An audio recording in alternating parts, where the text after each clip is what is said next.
Hello, everyone. I am Chase, and I will be your game master for Cold Suns tonight. What am I doing? I use he, him pronouns. I am your game master. Cold Suns is a sci-fi convergence ran using the Expanse RPG system created by our friends over at Green Ronin. Let's see. I'm going to introduce you to the fine folks playing with us tonight, but before I do, I just have a couple of quick channel announcements. We have a couple of giveaways happening right now, courtesy of Green Ronin.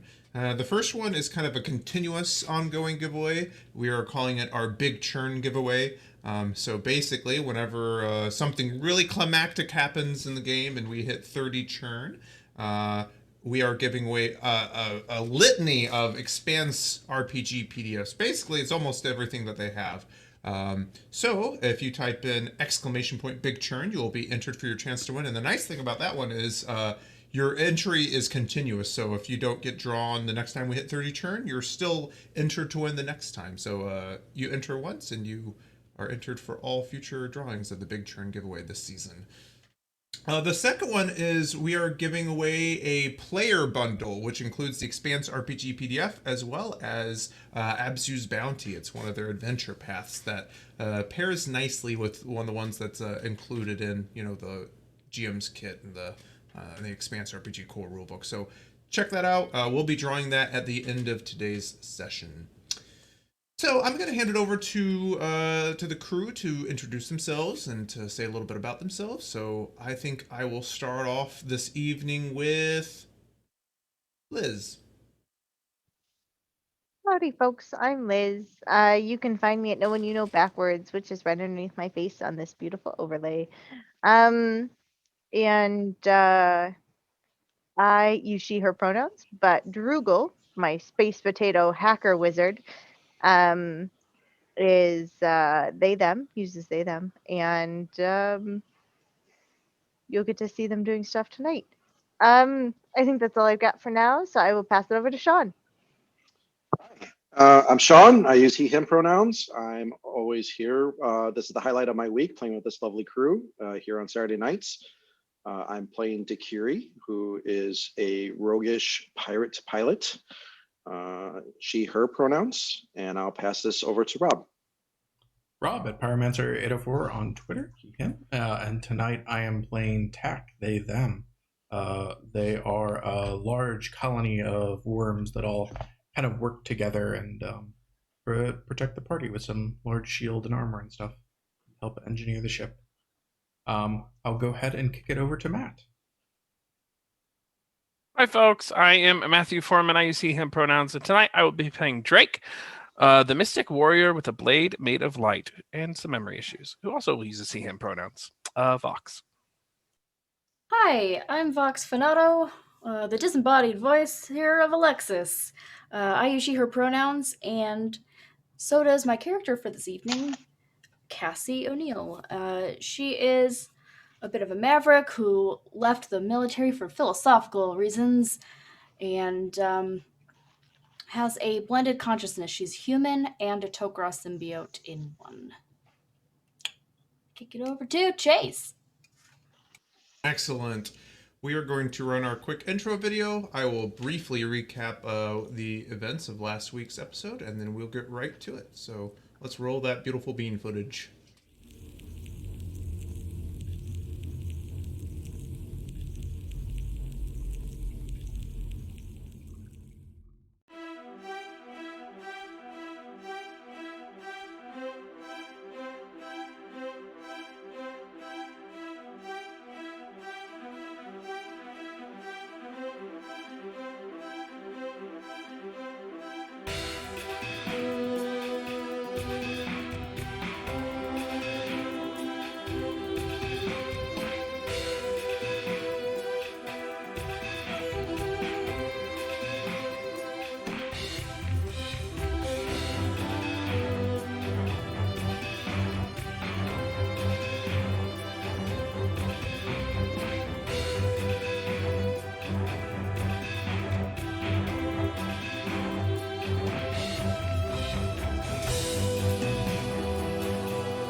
And we are back from that exciting intro video.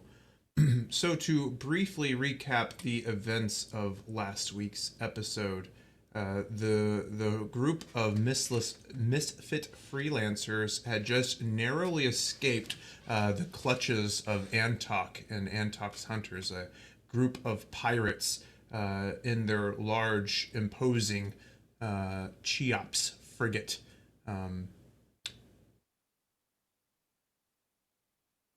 In their escape, the group had nearly been knocked. Well, several of them had been knocked unconscious by the force of the high G maneuver.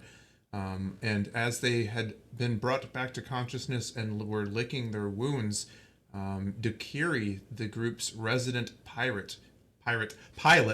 That's a Freudian stuff. Pilot. The resident pilot entered almost kind of like a fugue state where she was overcome with the source. The source being this metaphysical energy that people can tap into and produce supernatural effects.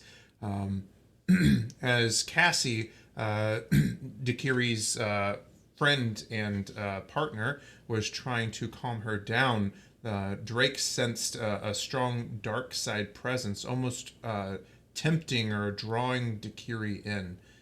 After, I would say, a tense exchange between the group and Dequiri, they were able to help kind of ground her and help her kind of realize who she was. And feeling drained, Dequiri kind of was brought back to her friends. The group then, I would say, spent some time taking stock of the current situation. They were in slip space, unsure if this odd crystal that they had come into possession of was warping time as it had been shown to do before. And they were also struggling with what did they do with the shard of the Halo superweapon that they left behind. After examining what they had at their disposal, Cassie offered, an example of an enigmatic group that she has some kind of relationship or allegiance to that deals with this sort of thing.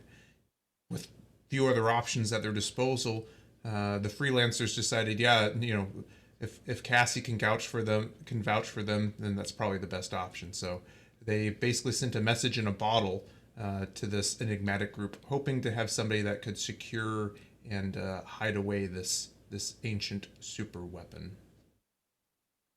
The group is also in possession of a powerful new ship from the Unified Authority. It's a light corvette.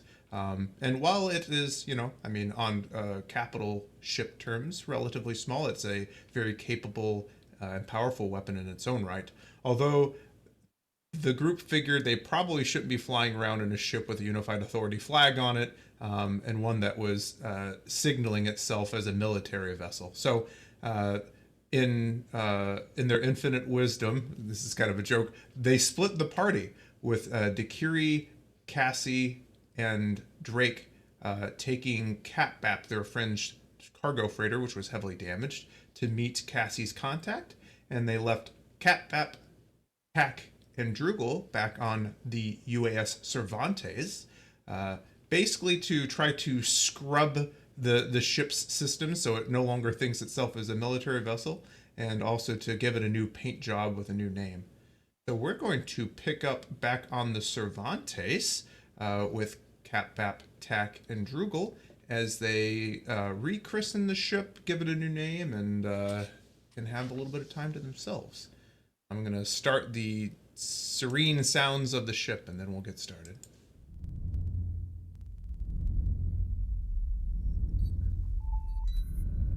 So, Tak, Drugle, and Catbap, you find yourselves aboard the UAS Cervantes, kind of sitting off in space, wherever you were left by the rest of the group as they flew off.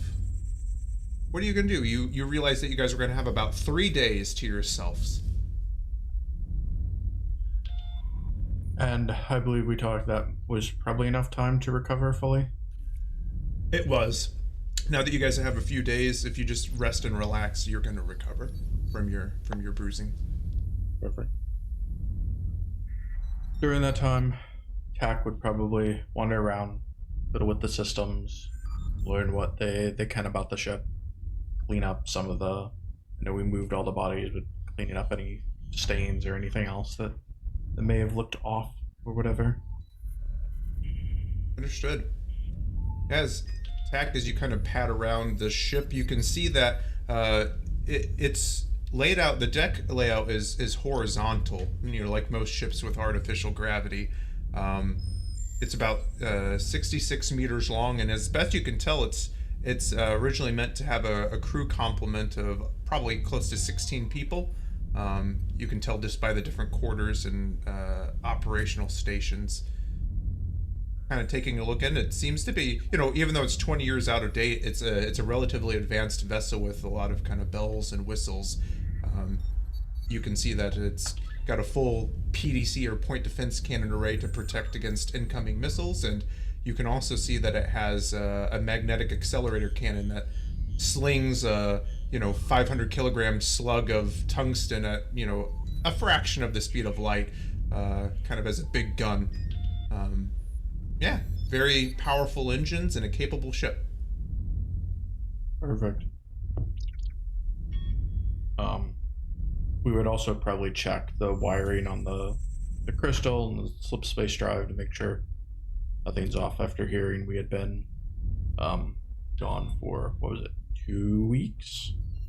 8 days. 8 days. Yep. And dust is just a desolate rock, right? There's nothing there.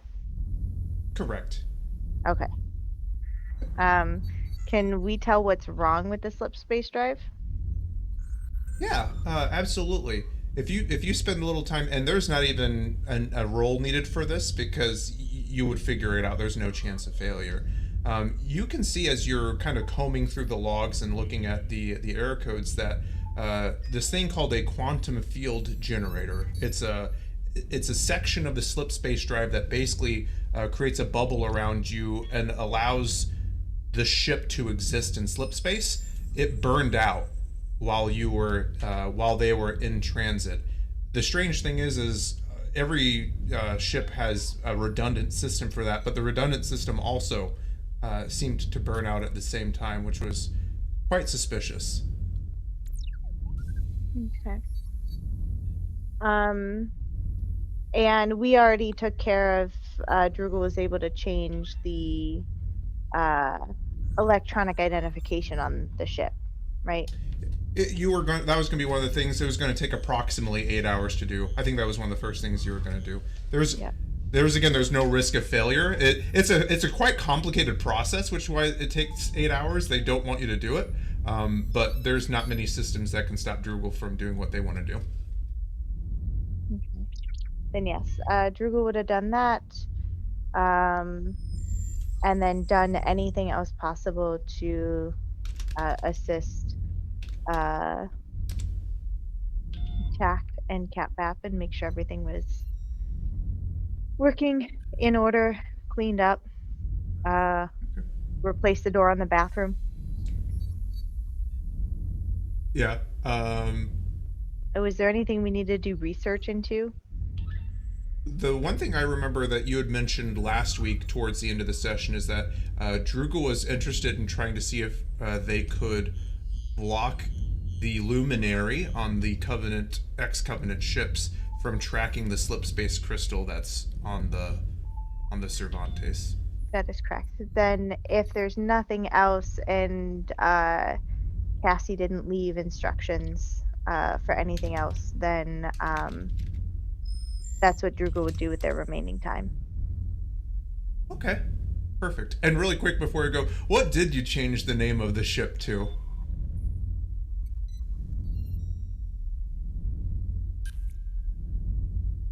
Everyone was okay with Quixote, right?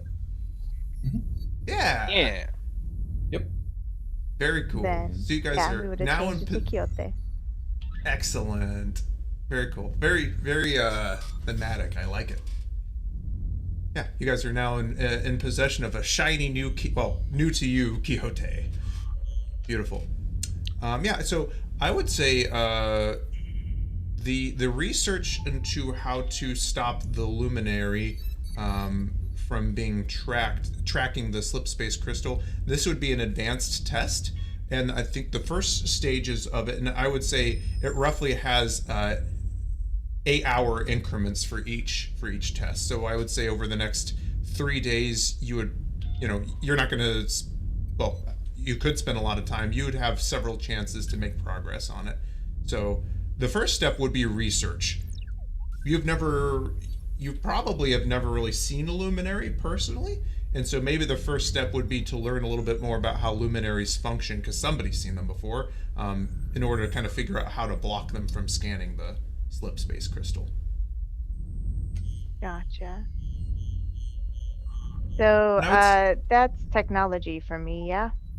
Yeah, you have a talent that lets you use that instead of research. I believe so. That would be a 22 with 2 stunt points. Beautiful. So that's definitely a success, and those two stunt points add towards the overall total or the threshold needed to That's succeed. right. And it's an advanced test, so we can't change dice. Very good. Okay. Gotcha. And so I would say, so at first you start doing some research, because you have a slip space crystal, you have a luminary, or you're trying to find out about luminaries.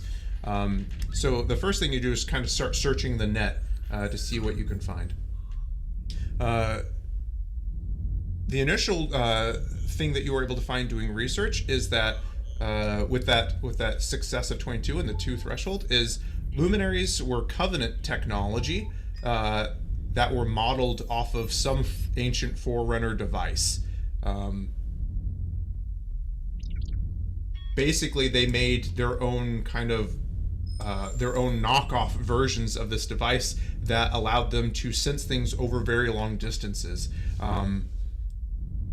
You actually, and with your very high roll, that luminaries were actually that original device was actually probably just a Forerunner sensor suite, and that most of the advanced scanning technologies that exist today are probably based off of either Forerunner or ancient scanning stuff.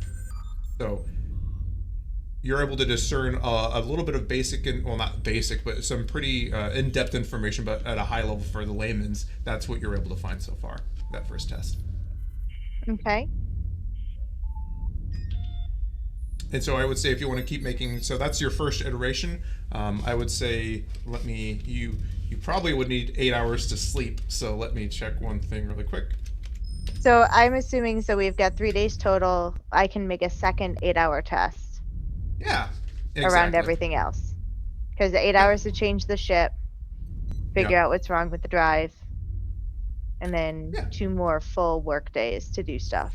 Exactly. So I would say you could make 2 more tests, honestly, because you have 16 hours in your waking day. Okay.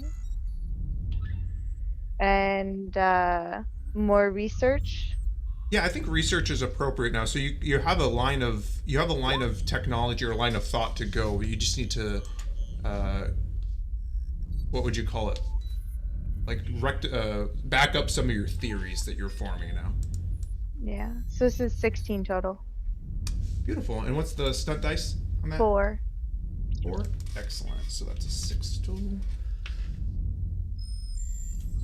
Okay, so with this, you are able to find that there were actually the presence of luminaries was mandatory on all Covenant vessels, but there were actually several different grades of luminaries from what you can find, and what you're assuming is that they actually were they better or worse knockoffs of the original. The Covenant had a really imperfect understanding of Forerunner technology. They worshipped it as like God stuff, so they never changed it. They just tried to duplicate it.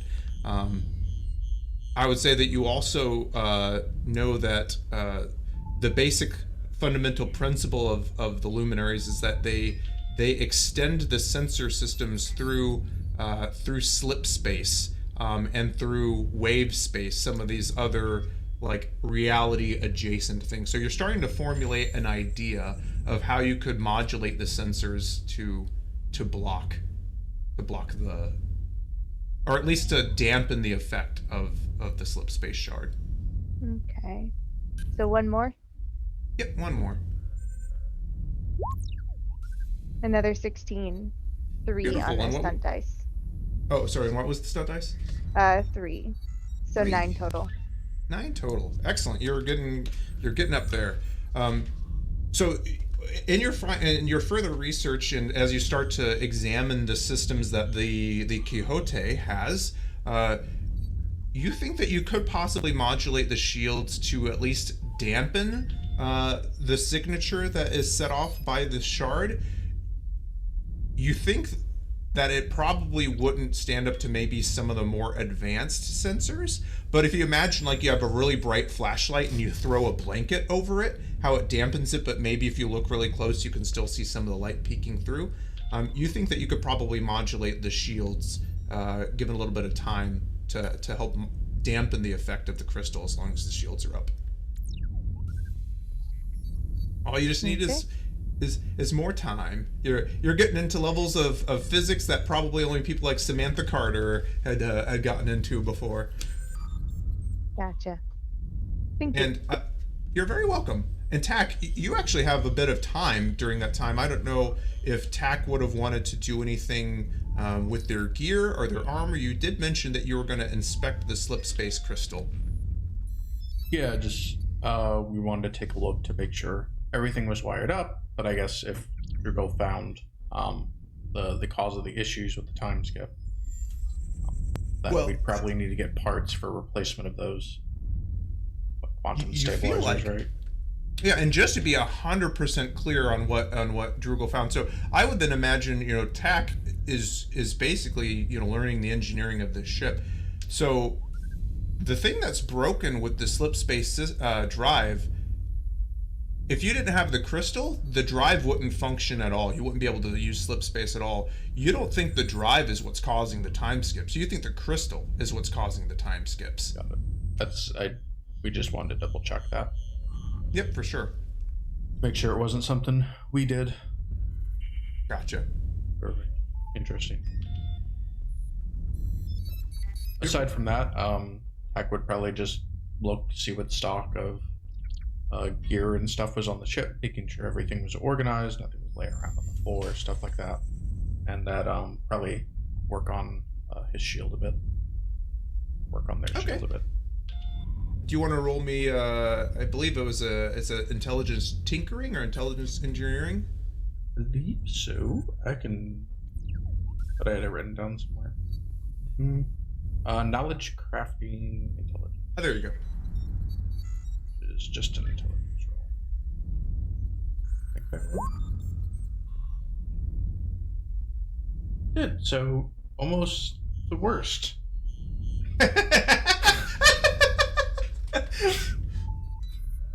Well, you're not making negative progress, that's for sure.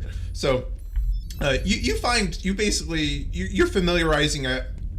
Maybe to put a little flavor to it, you find like a nice engineering area, and the area has a lot of tools. You kind of start to work around with them and familiarize yourself with the workspace in this. A lot of the stuff was formulated for human hands, and so you're kind of getting familiar with the workspace here. Makes sense.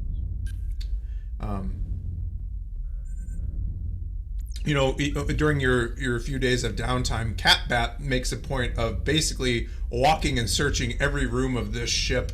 I would say on the second day, he's taken to sleeping, like he claimed one of the crew compartments for himself. And he comes out from a particularly long shower. He's like, I was in that shower for 2 hours and it didn't run out of hot water. This is one heck of a ship. We don't know how much water reserves there are. Eventually it will run out.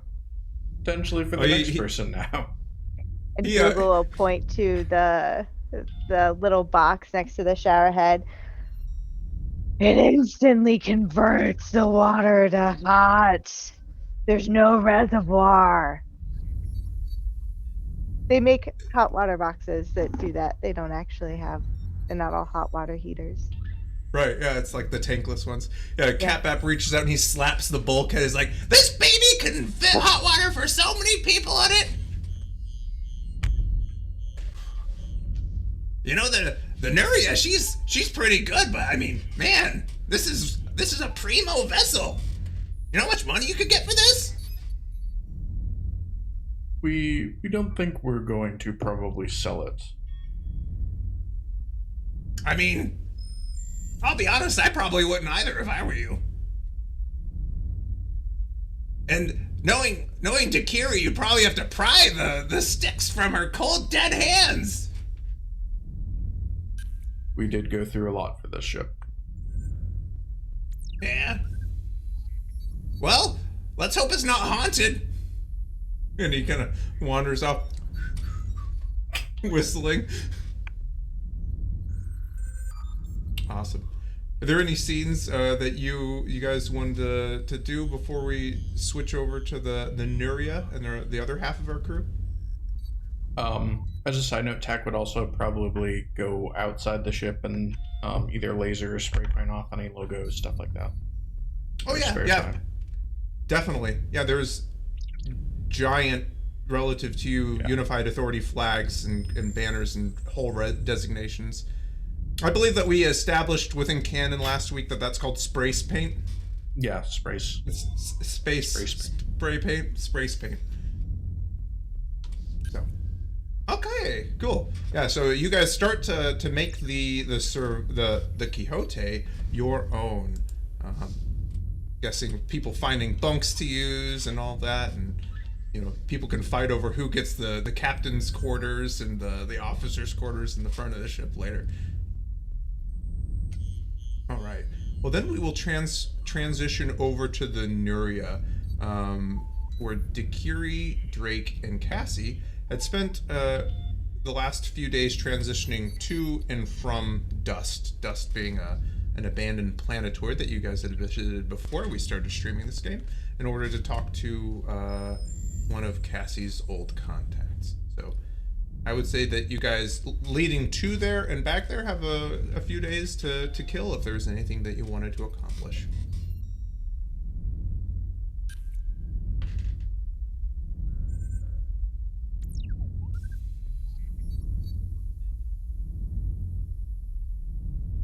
Not everyone at once. I'm just gonna mute myself and I'm gonna just let. You also mute the ship sounds when you do that, Chase. Yeah, when you mute I'm yourself. not gonna it mute mutes myself. everything. I'm just gonna. I'm gonna. Well, I suppose we did we do a once over on the Nuria itself to assess the damage? You had not. If you would like to do so, you absolutely can. Would Catbap not have given us the pass off of these are the things that are most importantly wrong? He mentioned that the shields aren't working. Okay, well, that's important. Yep. You can find. I think the main gun was not working either. Oh, great. Yeah. So, no need to really roll for it. You can see that there's a lot of cosmetic damage. Main gun isn't working. Shields aren't working. The main gun not working is cosmetic.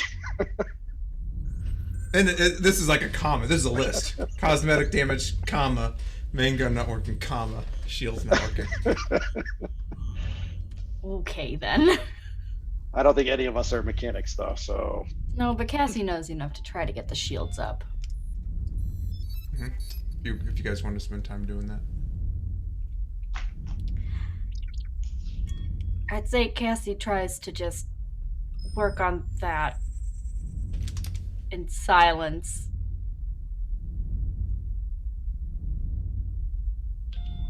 Unless somebody else starts yeah, I think Cassie's just kind of letting things sit and waiting for Dequiri to be ready to have a conversation about whatever Dequiri needs to have a conversation about. Gotcha. So I would say if you're going to try to make a progress on it, if you're actually trying to make progress on it, not just kind of trying to stay away from Dequiri, it would be an intelligence and engineering test. I'm trying to stay Or you- away from Dequiri. I'm just saying that I'm trying to get the shields give- up. I'm just Okay, not trying sorry. to. I was joking. Just not like trying to getting push her Dequiri state. into anything. That's all. Sorry, I was just trying to make a joke. Yeah. So yeah, I would say make an intelligence engineering test. This is an advanced test. Well, I've got intelligence, and that's all I've got. So here we go. Oh, Look at that. I got a 12. And the 4 stunt Yeah. points that won't do anything. The 4 stunt points do something. They Oh, count look. towards the overall threshold of your success. So Cool. you start to look into it, and you're not a mainline engineer, but you know your way around a ship, and you can see that some of the supercapacitors for these shields were blown out. So you know that CapBap keeps some of those in stock underneath the floor, and so you start to get those out. So I'm just going to replace the supercapacitors if anybody needs me. Hey, Dequiri, can I talk to you? I was just about to head over to Cass to help. Sure. It's important. Can we talk privately? All right. Okay. She puts the ship in auto. Hi. Hi. You're pissing me off. I was told to be open with my feelings once, and here I am doing that. Okay.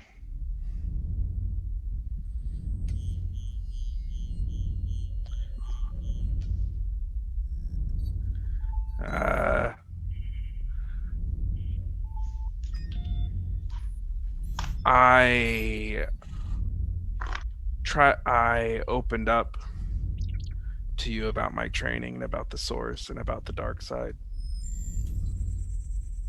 And it feels like you used that information and ran in the other direction.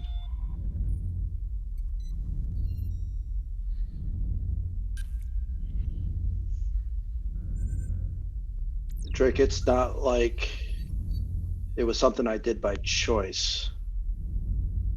It's not like there was a label on it that said, do not touch. I don't think you fully grasp what being around Antok and the others does to me.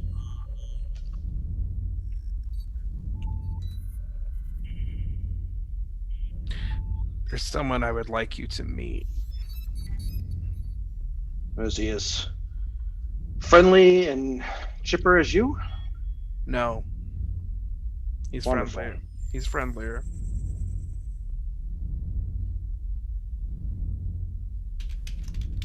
And why would I be meeting this person?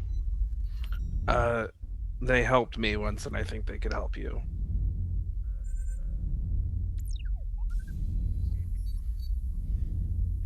I'm having a little hard time following this, Drake. First you say I pissed you off, and now you're trying to help me. Oh. When you're angry with your friends, do you stop trying to help them? Isn't anger part of the dark side you're warning me about? No. Anger's not part of the dark side. Anger is an emotion. It's a valid emotion. Rage. That's the dark side. How do you tell the difference? With rage, you have no control. And usually your targets are misplaced.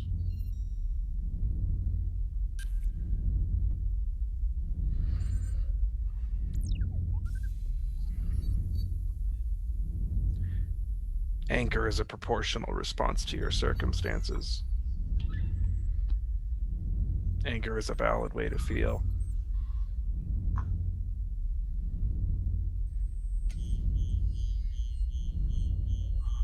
Drake, I like you. I like having you as part of the crew. But I gotta admit, you confuse me sometimes. The way you cut down Ninsen, I don't see how that's any different.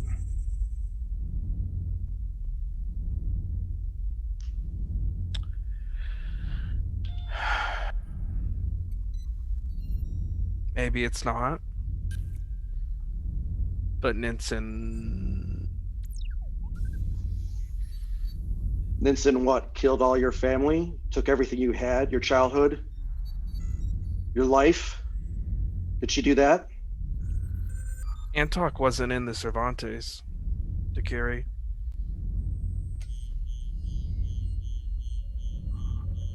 We were. That was when the dark side came.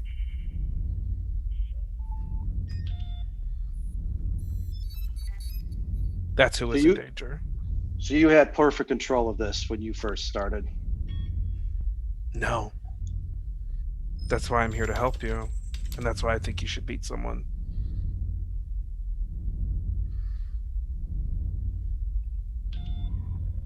All right. She shrugs.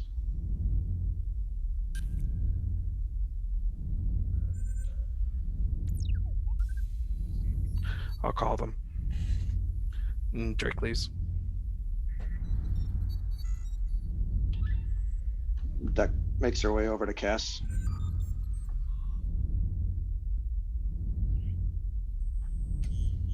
God, this is fucking... And you hear clattering. There's... Cassie is, like, stretched out on one of those little rolly benches. Oh, I can't remember what those little rolling beds are called.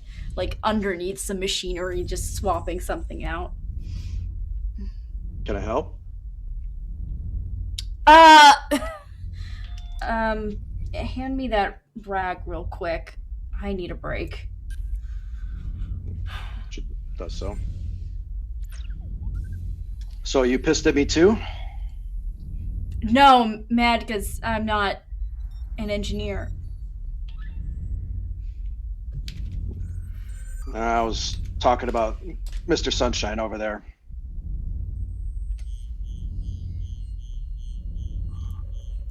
You mean Drake? Yeah, he apparently is pissed at me, but wants me to meet someone.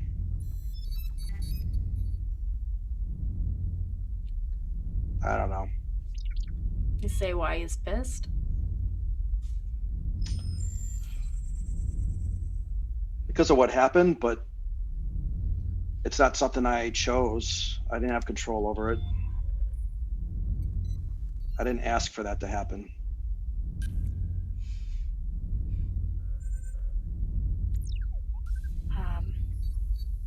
You want to walk me through what did happen?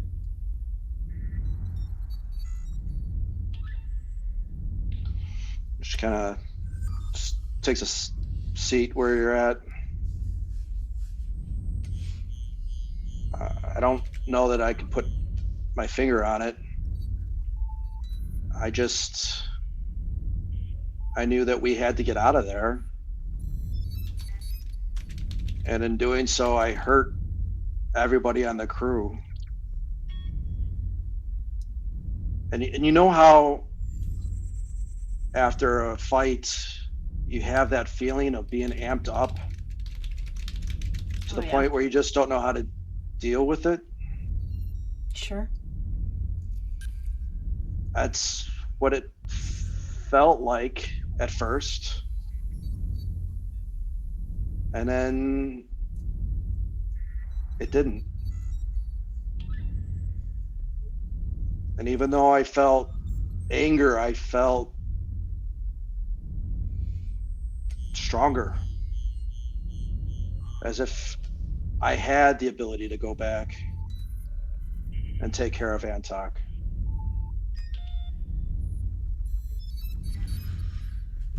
I don't know. I get that Drake's upset, but I don't. It's not like that there was a big red button that said "Do not press here." Yeah.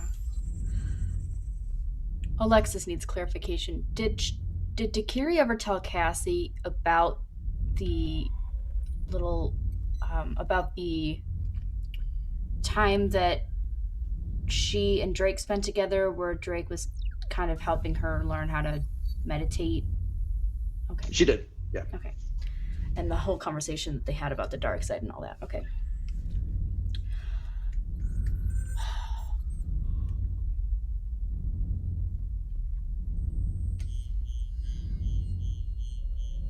Okay, so when Drake sensed that happening and realized it was from you and recognized it as, as dark energy,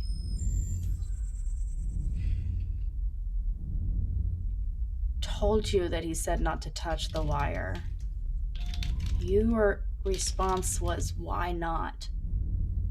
This feels right.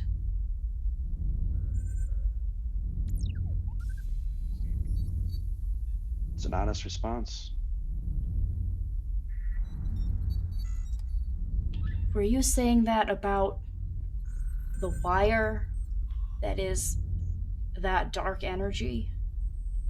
Or about the source in general? Cass, I don't know that I can explain it fully yet, but when I felt for a moment that I was at my lowest, that I was broken, it filled me to a point of feeling whole.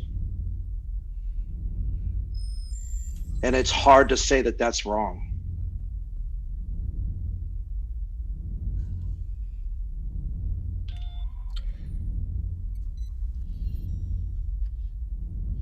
I won't pretend that I understand the nuances, and I won't pretend that I understand whatever religion it is that Drake follows, but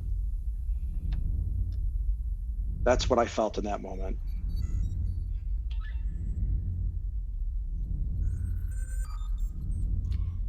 I don't have a relationship with the source in any way near the way that Drake does. In fact, my symbiote is actually the reason that I have a bit of a natural, not immunity, but kind of an edge against it. Of course, it's harder for people to use source powers on this consciousness. And as such,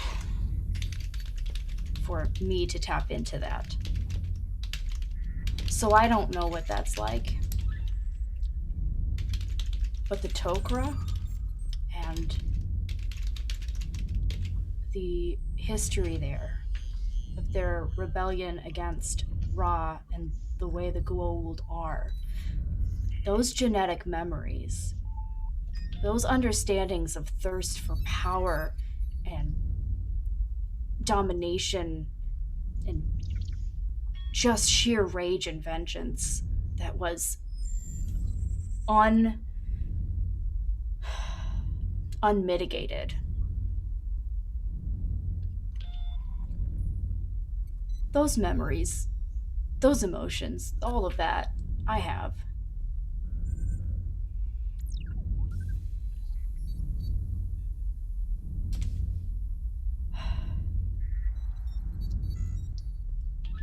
And it's when we're at our lowest that we're the most vulnerable to those things.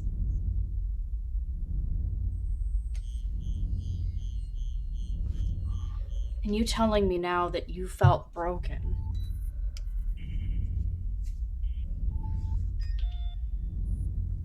I don't think it's wrong for you to pursue this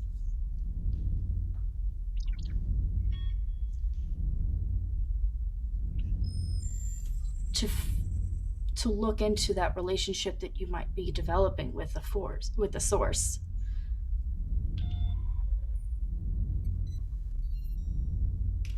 But I want you to try to keep an open mind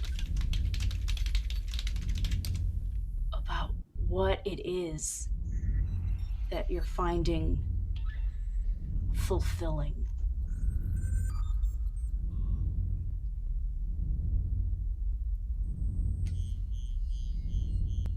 Because new and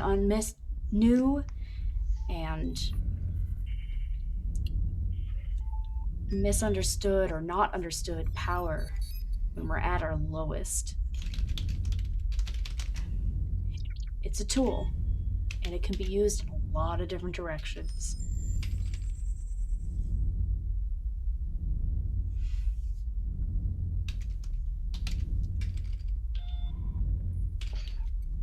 I think that's fair. I just sometimes feel like there's a standard for Drake and there's a standard for me. And I don't always feel like Drake applies the same to both.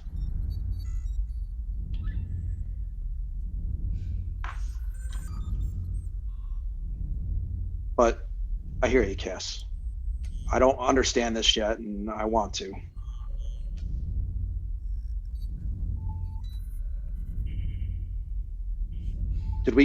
Did you get what you needed from your friend back there? I did, yeah. Are you sure you can trust him?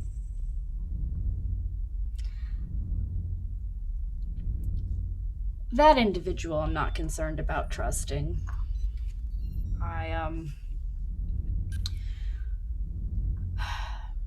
As Tasheen put it, I taught them everything they know in terms of how to go about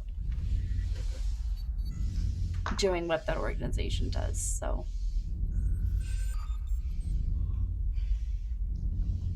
And I'm not generally worried about the people there, being able to trust them or anything like that.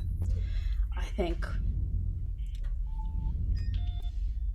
some people are a little upset about me leaving and how that all went down. And I don't know whether or not some of those people are going to try to make my life more miserable because now I'm coming back saying, hey, that's all. I don't think we have to worry about them doing the right thing.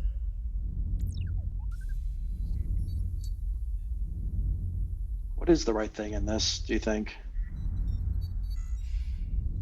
I mean, I trust your judgment, but I don't know that I trust any authority's judgment with that device. Well, that's kind of the thing. This group is pretty decentralized. In terms of authority figures, there isn't a singular individual or anything like that. It's more or less cells that work independently and often together. And it's, in terms of doing the right thing, this galaxy is just full of shades of gray. There isn't, black and white, good and evil, like there is in fucking storybooks and fairy tales. Like, it's just people trying to do what they think is best. That's all we're doing. And with the piece of Halo, I mean, those things were designed to wipe out life. And that's what somebody thought was the right call at the time. And who knows what somebody else who comes across that might think is the right thing for them to do. Somebody like Antok to use against his enemies and get what he wants. And that's just not just not something that most people would consider the right thing to do. Definitely not what my colleagues think. Cassie, for as long as I've known you, you've always chosen the right thing. And if you don't want to tell me yet, it's okay, but you left that group for a reason. And that's why I'm confused now as to whether or not we can trust them. Okay. No, that's understandable. So let me tell you why I left. Let me tell you why I joined. And let me tell you why I left. When I left the military, which we've talked about why I left, it was for a growing list of issues that I had. And them violating multiple lines of consent, and creating those clones was one of them. It was kind of the straw that broke the camel's back, so to speak. And I wasn't alone in those thoughts and those and that determination that those things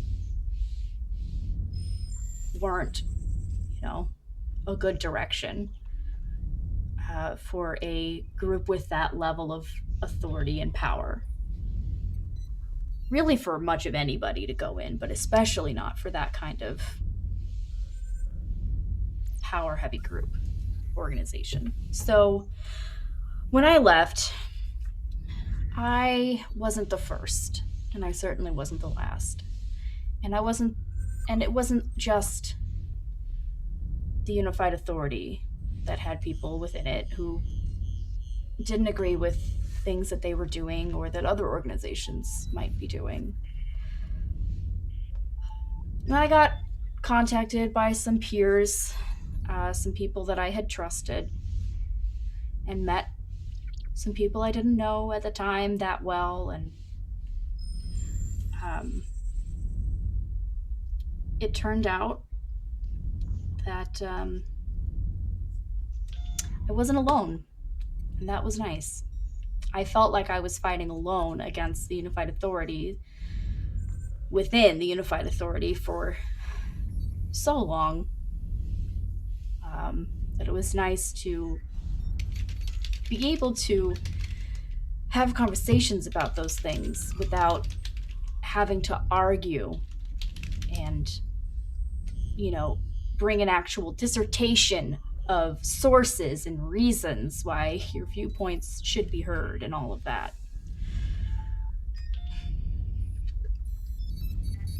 And I found some belonging there and some autonomy that I didn't really have before, which was nice. I also met a woman, and we worked together often, or at least we worked some jobs together here and there, and we grew more and more familiar with each other. And we were in a pretty serious relationship for over a decade.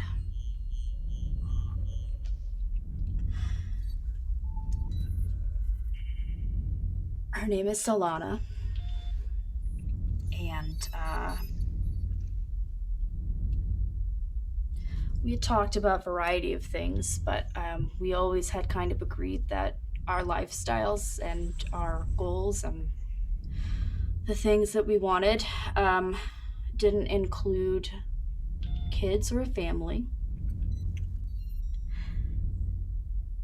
And then there was a job.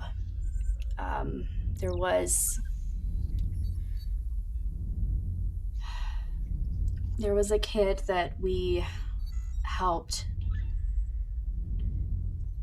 get to safety, who was orphaned in the process. And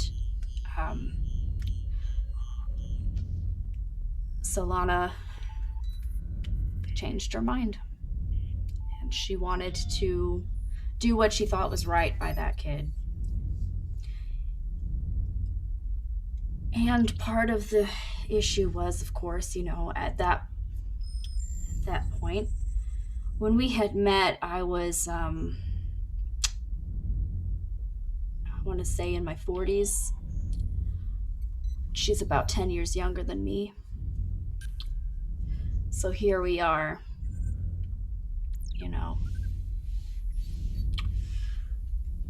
at this point, she's getting into, gosh, math is hard. She's getting into her 50s. And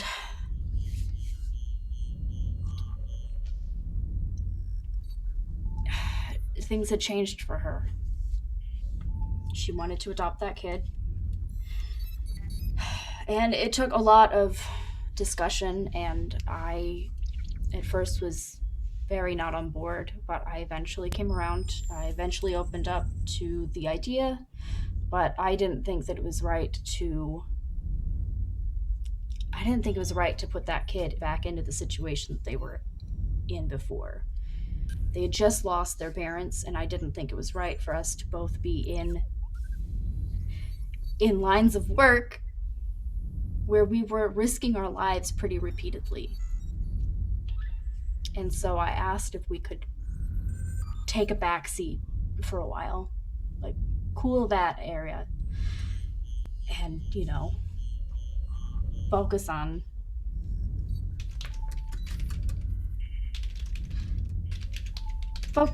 having a less risky lifestyle for the period of time we were going to raise that kid. And again, Solana was getting into her 50s and said that she was not okay with retiring yet. She said that she knew if she stopped now, she wouldn't be able to go back. And she wasn't ready to give it up. She also wasn't ready to not adopt that kid. And we didn't come to an agreement, and she adopted them anyway.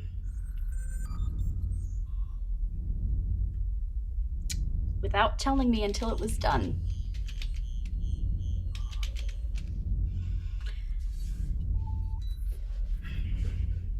So that kind of spelled the end for us in terms of our relationship.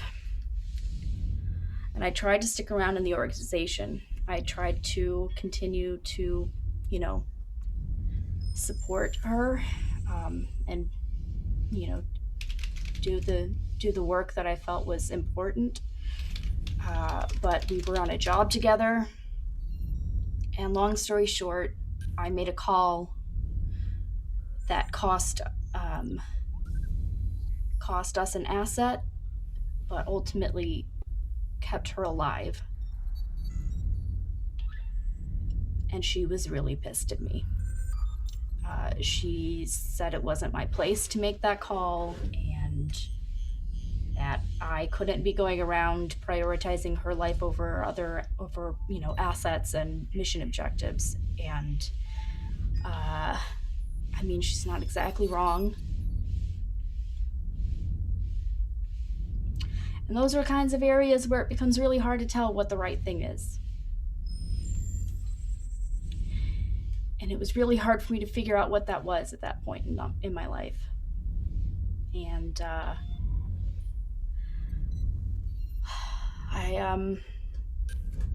I needed to step away and to reevaluate.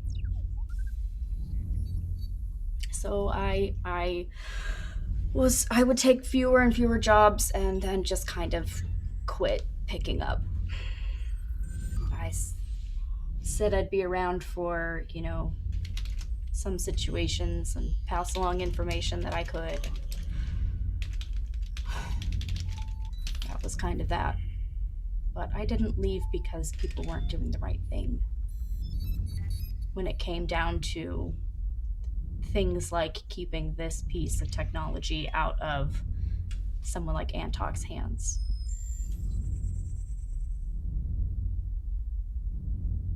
Thanks for sharing that with me, Cass. Yeah. And Solana, she's still in the UA? Oh, not the UA. I think the name that's probably most prominent for the organization that I'm talking about is Grayscale.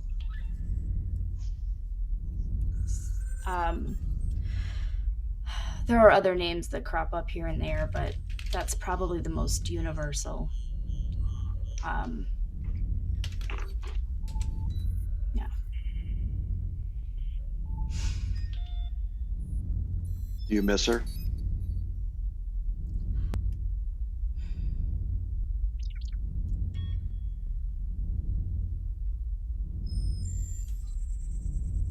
There will always be a place in my heart for her.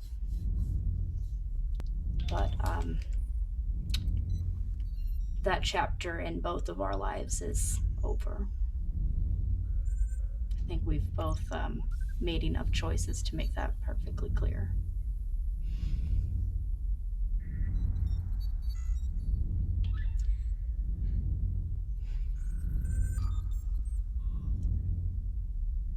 It couldn't have been easy. Well,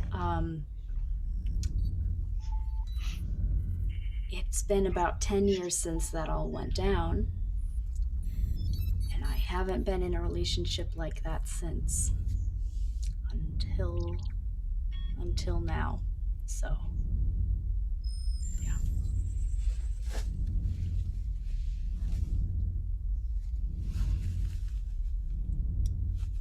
So I'm sorry if I've been a little overreactive to things like you taunting that anomaly. I'm trying to chill on that. Yeah, just have a complicated history with seeing people that I care about in harm's way. So.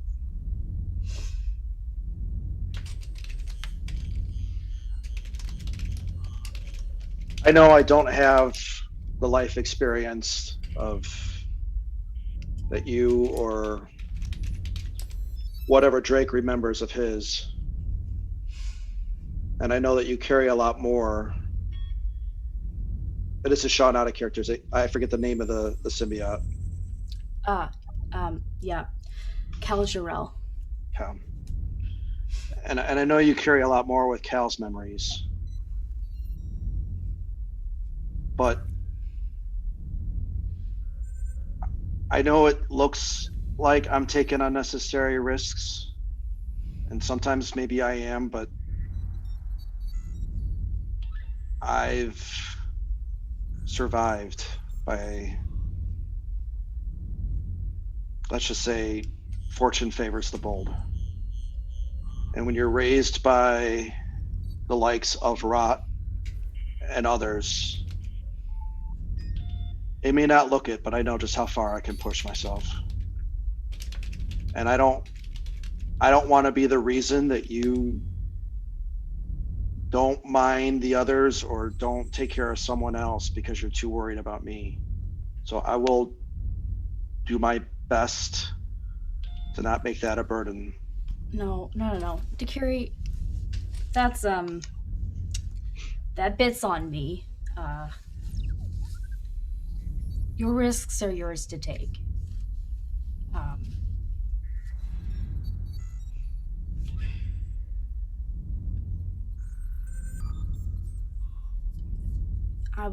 I'm just going through an adjustment period. Because like I said, it's been a decade since I've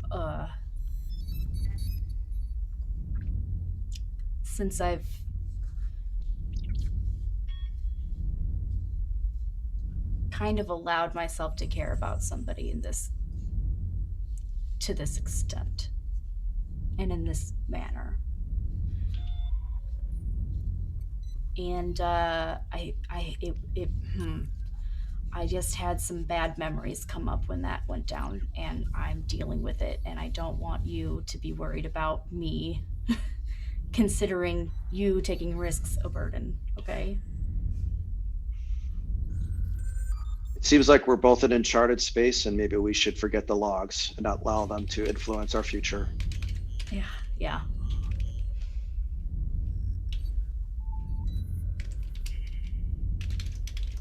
So, what were you trying to do over here? As she points to the wall. Yeah, right. So I have to bypass this, and then fades out as Awesome. Cassie goes back to trying to fix this thing now with Dequiri's help. Beautiful. Okay, I think we're getting close to probably mid-session break time. Just gonna check in and see if there was any other scenes or anything else that people want to do.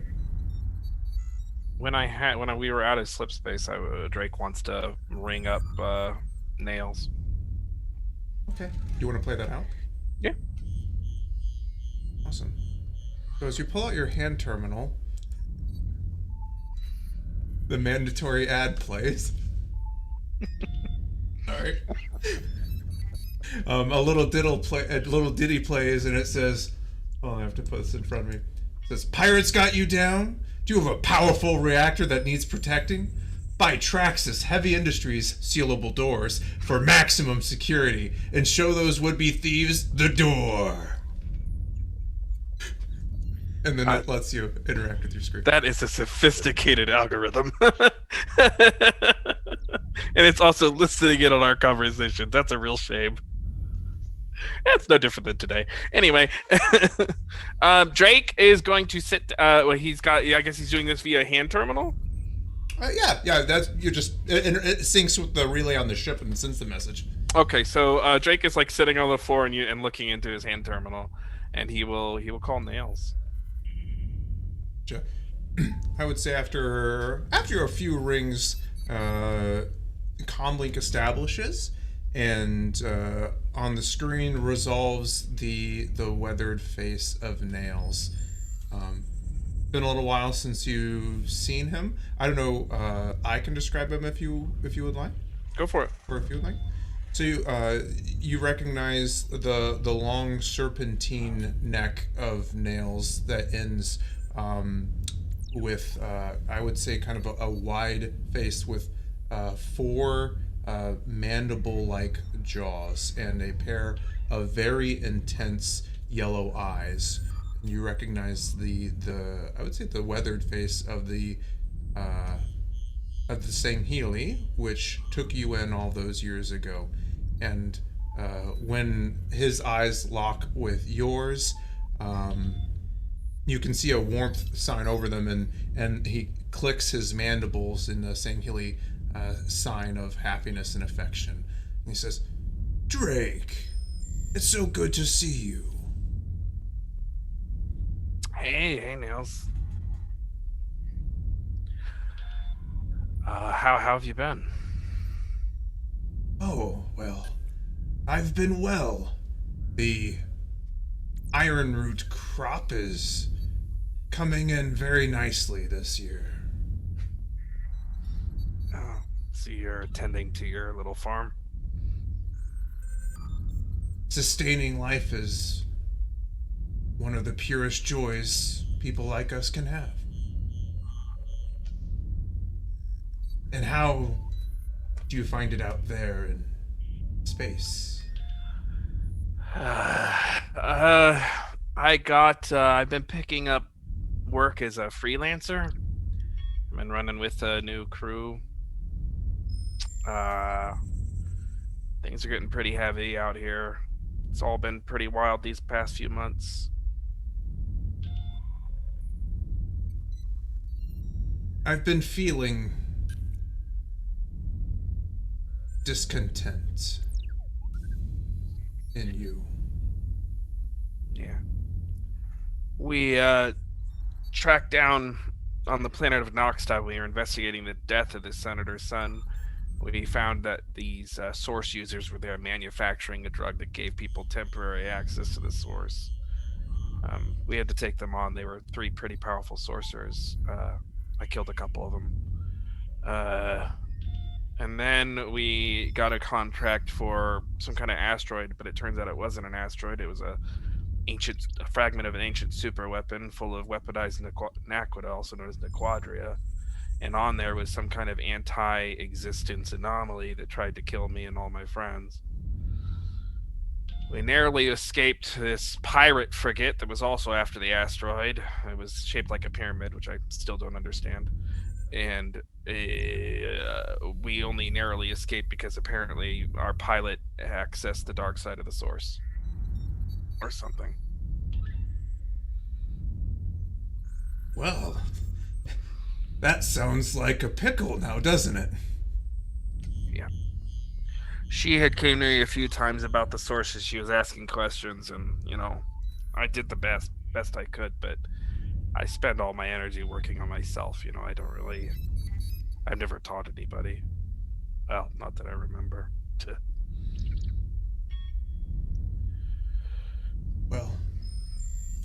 One of the most important things one can do is to teach others, Drake.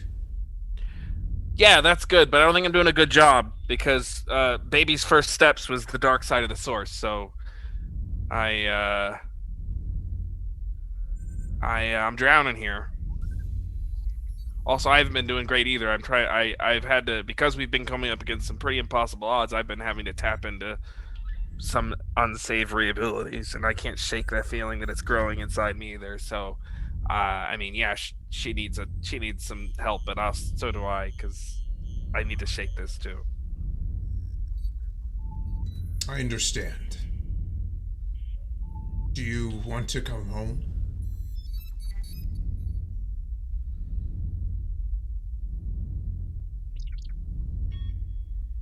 Yes. I would be glad to have you. It's been lonely here without you. But Drake, I believe in you. You say that you feel that you failed, that your friend tapped into the dark side. But is she still your friend? Has she succumbed to its influence? She's still my friend. Otherwise, I wouldn't bring her to you. Then that is a success in my book. Many young acolytes' first experience with the source is the dark side. It's the easiest to touch into. It preys on us. It's alluring. There's no shame in that. But come home. Let me take a look at this young... what did you say that her name was? Her name is Dequiri. She is our pilot, and she's a lot of other skills too, but she's our pilot. Excellent. Yes, bring this Dequiri. Bring this whole crew. The ones that you've been running with. I would love to meet them. Yeah, I mean, if they want to come with, I'll bring them. Drake will like kind of give Nails the rundown, and Drake will say, "Yeah, they're a good bunch. They're good in a tight spot, and I mean, they're my friends, but they can be well, we all have our personalities, don't we?" That we do, Drake. That we do. I would be honored to have you and your friends visit me in my humble home. Okay. Just so we're clear, that pirate frigate is still technically tracking us. So if we bring heat your way, I'm sorry. Saying Helios is probably the second safest place in the galaxy. I think that will be okay. And, well, we'll be fine.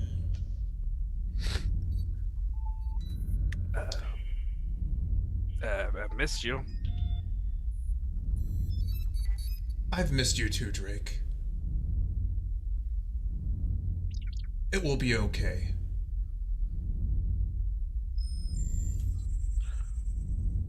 Oh, and I learned how to like identify different powers now. I got that. I learned that. he leans back and he you can see his long hands clutch over his chest as he leans his head back and laughs, and he's like, "Oh, you're learning so much out there in the wide world." Yeah. I gotta tell you though, it didn't feel like it was the first time in my life I used that, you know what I mean? Oftentimes we have many abilities before we're consciously aware of them. It's one of the tricks that, well, our bodies like to play on us, but I know what you mean, Drake. How are the memories?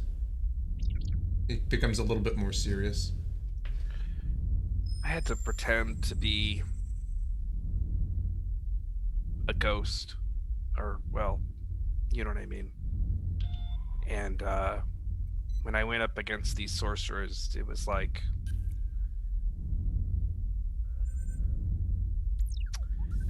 riding a bicycle.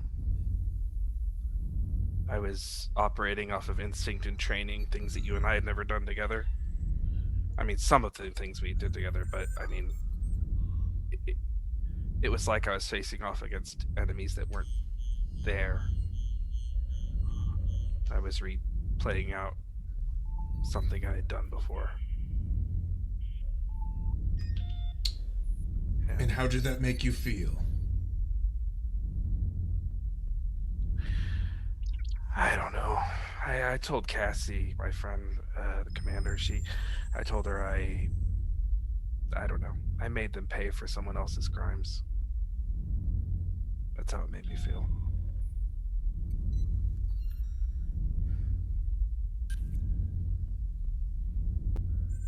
Thank you for sharing that with me, Drake.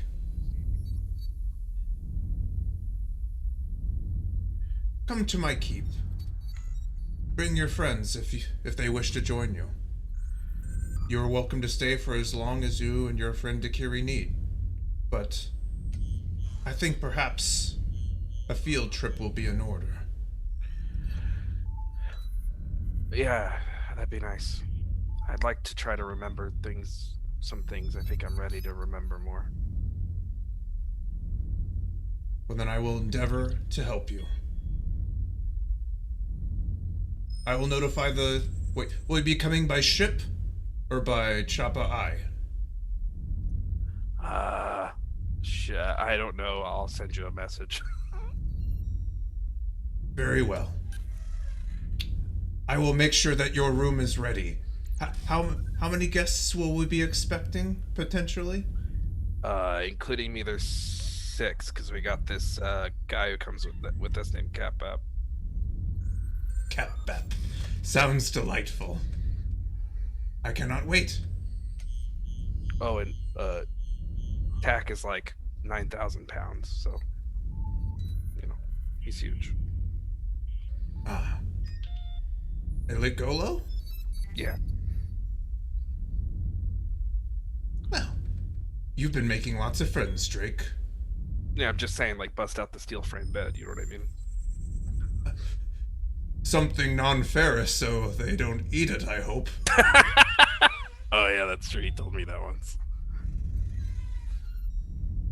Yes. Well, I am excited to meet your friends. You're going to make an old Sangheili's season. I'll see you then. I will see you soon, Drake. Thank you for calling. Yeah. And Drake ends the call. And I think with that, maybe we can go to break. Beautiful. I have to say, my instinct, I almost hung up the Zoom call. I was like, so, like, having a call. Like, my finger went up to the button. It's like, click. That's the end of Cold Suns. All right, folks. We are going to take a quick break, about 10 minutes, just to get some refresh on our drinks and all that. If you are not following or entering our giveaway, please do. You can type in !big churn or !ship in chat, and you'll be entered for your chance to win. We're going to be drawing at least one of those at the end of the session. So stick with us, and we'll be back in 10 minutes.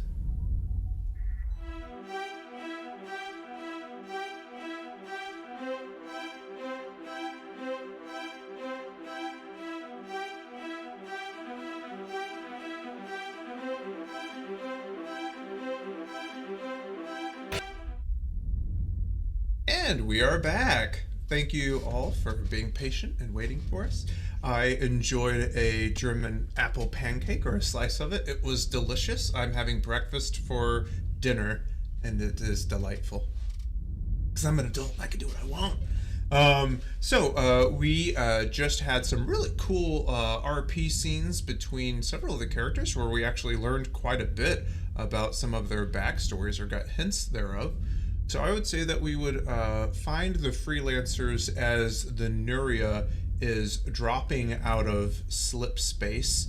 A few days have passed, where all these events were kind of happening simultaneously. So the Nuria finds the Quixote where they last left them. The ship has gotten a new coat of spray paint, so to speak, where the old Unified Authority marking is gone.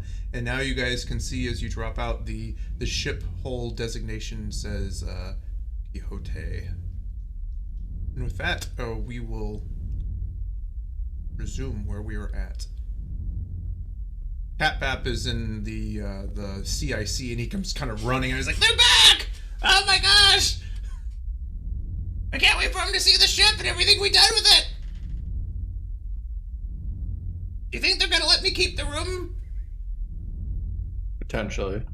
I mean, I don't think we've done all that much with it, unless you've been doing other projects that we haven't noticed. You should see my room. It's really cool. Okay. Wasn't the captain's quarters. You should be fine. Well, I mean, I am technically the captain. Right? That's what this relationship has been. My ship? I guess this isn't my ship anymore. I'm the honorary captain. I'm the co-captain. Yeah. Any quarters you're in are captain quarters, Catbap. That's what they say. We should let them down. Yeah, you guys could ring over if you wanted to. You just position the ship over into the rings. We'll take you in there. If that's how you want to do it. Or you could dock. And through the airlock, however you want to do it. I'm good with rings. Why would you do anything else, honestly, in the future? It's so cool, too. And we can't unbrig our big brig. We have to leave our brig free in case it needs to be a brig. Correct. You do. One of your brigs is my brig. Priorities. Yeah. And one of your brigs happens to be filled with clone corpses, but, you know. Unfortunate. What are you going to do with those? Aren't we just gonna vent them out into space? Yeah, didn't we do a ceremony and vent them? That's what Dequiri had suggested. Oh. If you wanted to do that. Because you said there wasn't any family to take them back to, so... Okay. Yeah. Yeah, we gave them a little ceremony and vented them somewhere. See you later, nerds.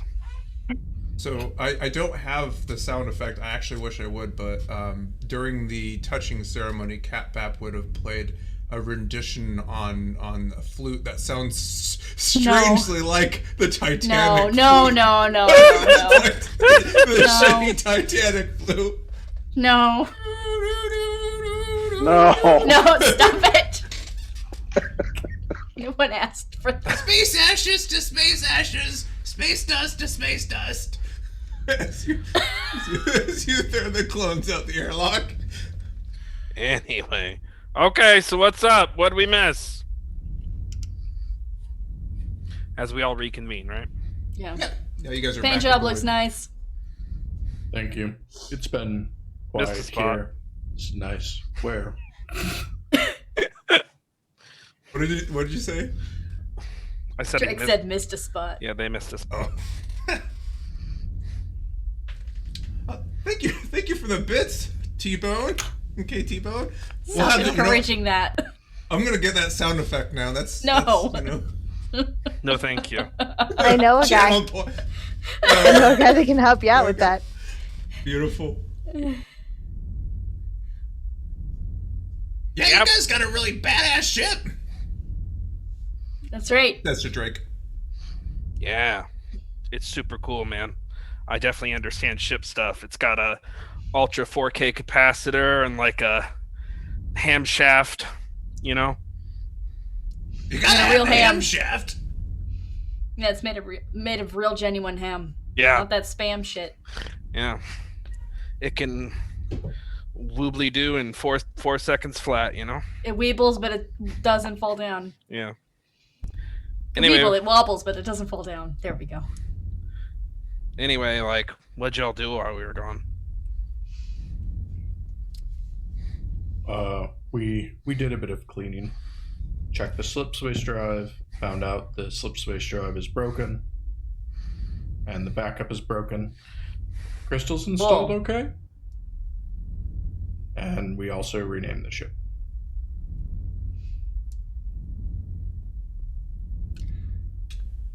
Looks good. How did the meeting go? Everything's fine. Ship shape. It's been enough time has passed that I don't know what the damage is of Antok having that much time alone with that thing, but not a lot we can do about it now, so.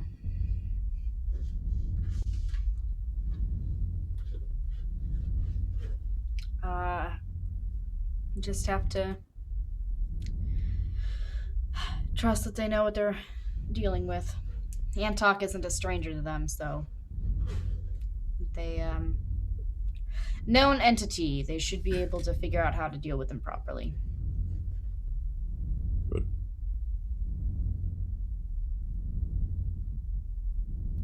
Although I did warn them that if they do get a hold of everything intact on that piece of Halo, that there are logs that will indicate a ship that will not be there.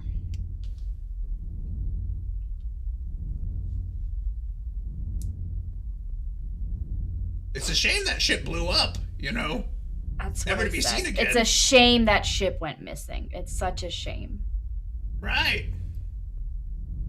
So speaking of that, as we were coming up and I saw the new IFF codes come across, I had an idea. Yeah. Drugle, are those transponders difficult to make? The actual transmitter itself. For some, I'm wondering. do She's we kind of want to looking. make a decoy for the old one and leave it back on the rock? Or throw it in a space? Actually, I was thinking bigger than that. Oh no. I was wondering if we could make a number of them. And if we attach them to a drone or, let's say, a torpedo, could it look like we were coming in with a fleet, at least from a distance?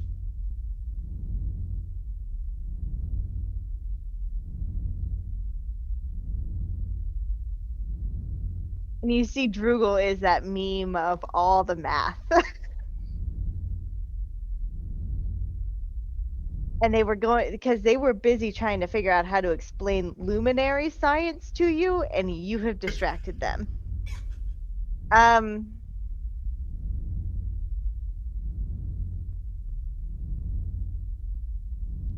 Yes. We would have to figure out how to fool radar on top of, because like old-fashioned like blip radar is still a thing, right? Or are we past that? So just it's still a thing. So there's like passive sensors. Like active sensors use a combination of like radar, LiDAR, lasers and stuff. And then there's like the more esoteric long range sensors that go like through slip space. So like you're on the right track. You would have to fool their sensors once they got close enough. So because at a far enough distance, yeah, it's a bunch of ships. Once they got closer, it'd be like, oh, those aren't ships, those are torpedoes. Yeah, so you can try to fool their sensors. Yeah, because it's hard to fool a physical sensor that's scanning your mass, like how much space you take up.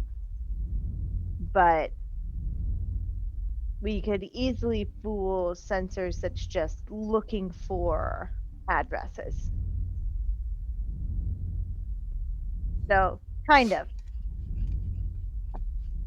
So what I'm wondering is, work on that. Antok respects strength.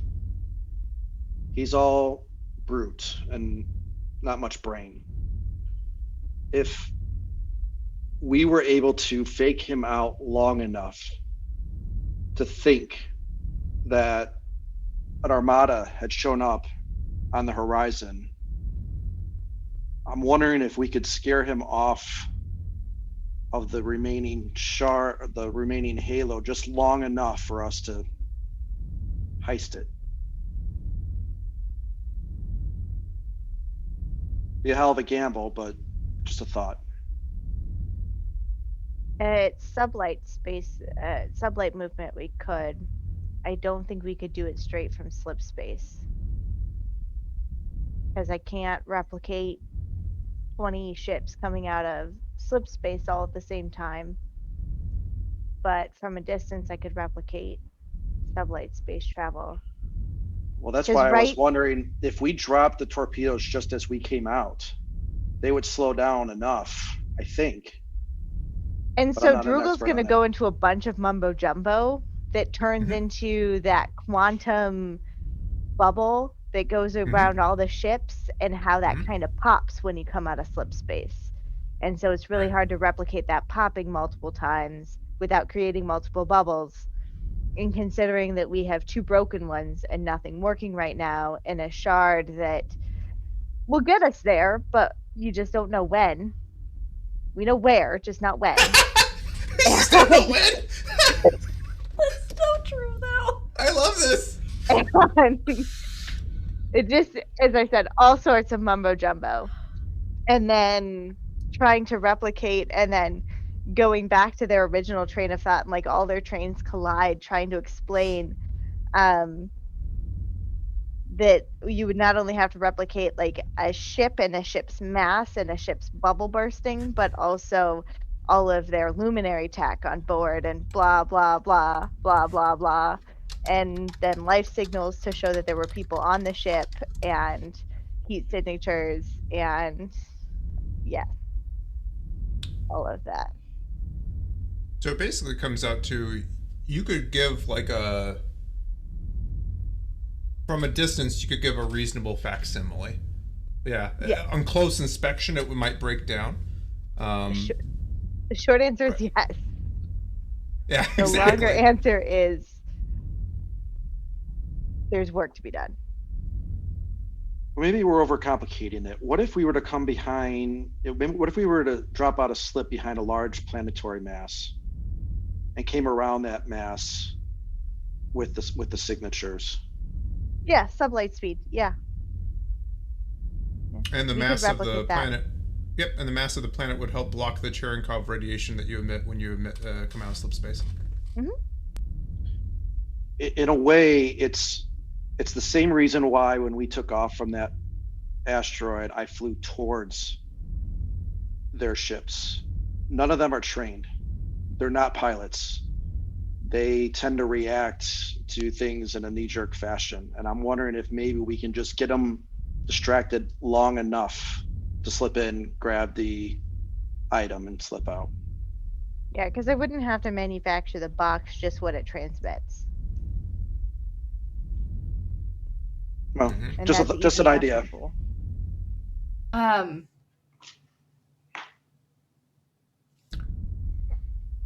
I thought we passed off responsibility of this thing to people with better resources than what we have.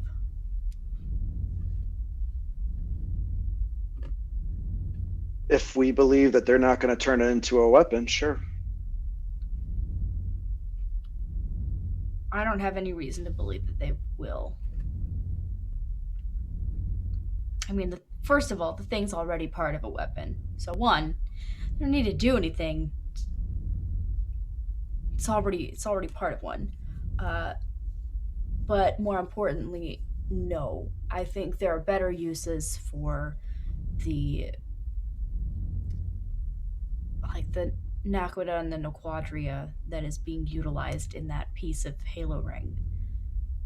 You know,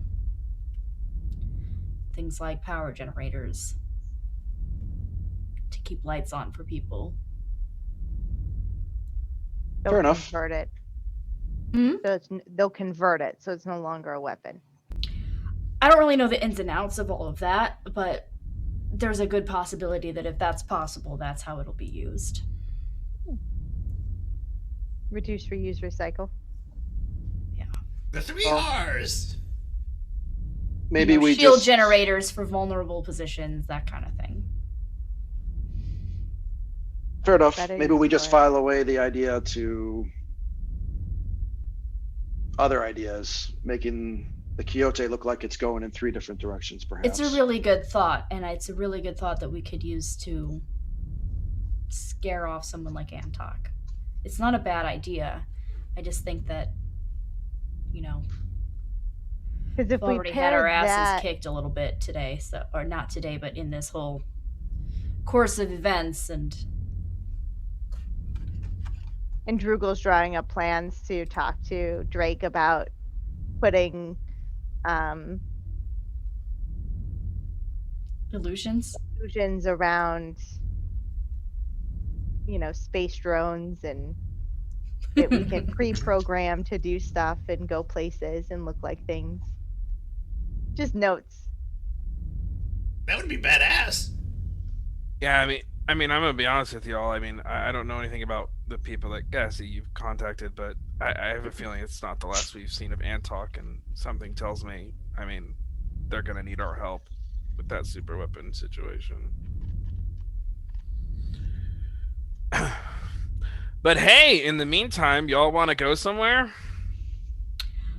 I mean, we're always going to go somewhere, so yes, but where? Well, I need to go somewhere, and I thought I'd invite you all along since we have some time on our hands. It's safe. It's familiar to me, and I think I need it right now. And I think it'd be good for all of us. What the hell's the name of the planet and the place where he is? The planet is called Helios. So yeah, people would know, just as general galactic lore knowledge, that is the home world of the Sangheli people. Okay. Is that the capital world of, like, what is it called? The Sangheli Colavitro? That's exactly the capital world of the Sangheli Colavitro. Okay. Yeah, it's Sanghelios. He's got a nice, like a kind of like a oasis farm kind of thing there. It's pretty Okay. cool. His name is Nails. He's the one who helped me. He found me when I didn't know who I was and I didn't know where I'd been.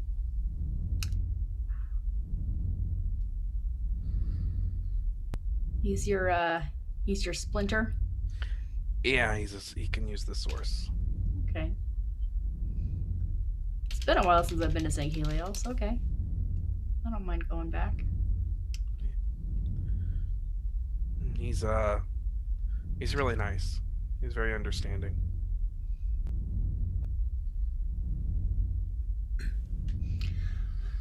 Well, I'm good with that plan. Do we plan on reaching out to Alok, letting him know what happened? I can send Plock a wire. Yeah.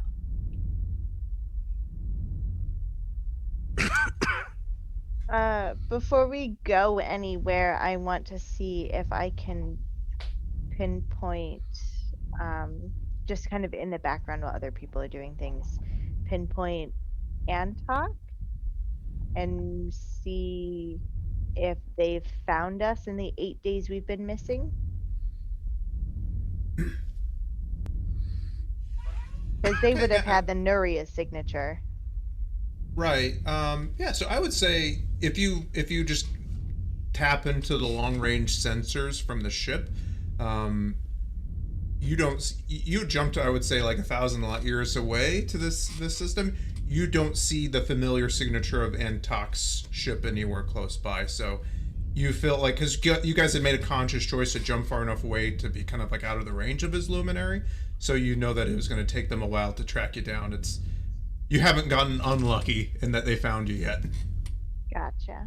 Perfect. Haven't hit 30 churn again, huh? Exactly.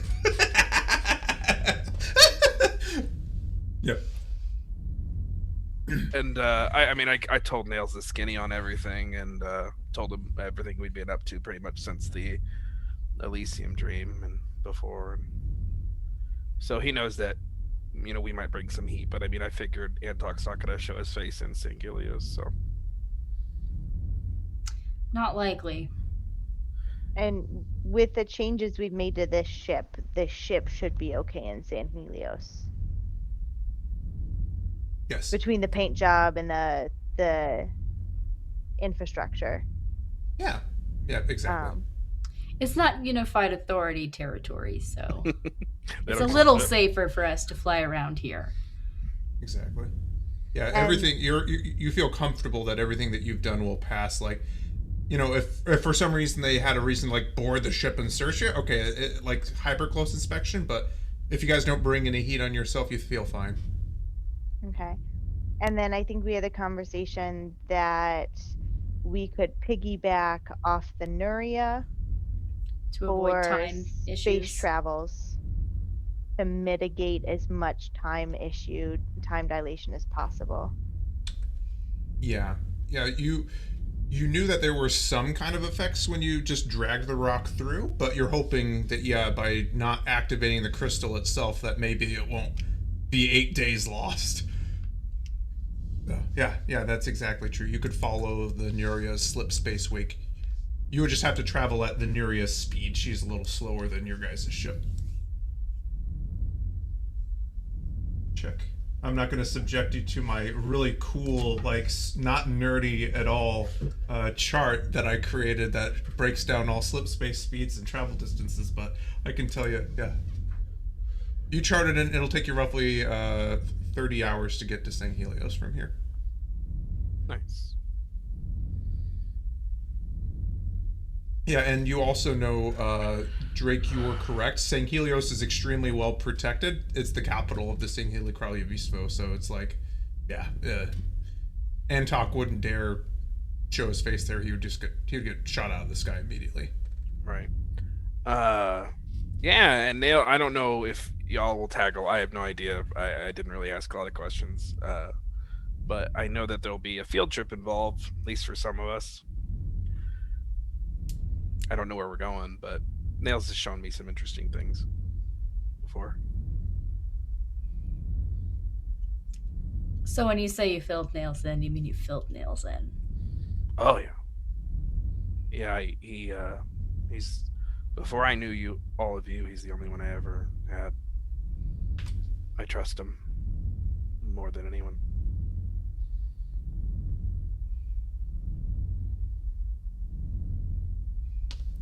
Did you tell him about me?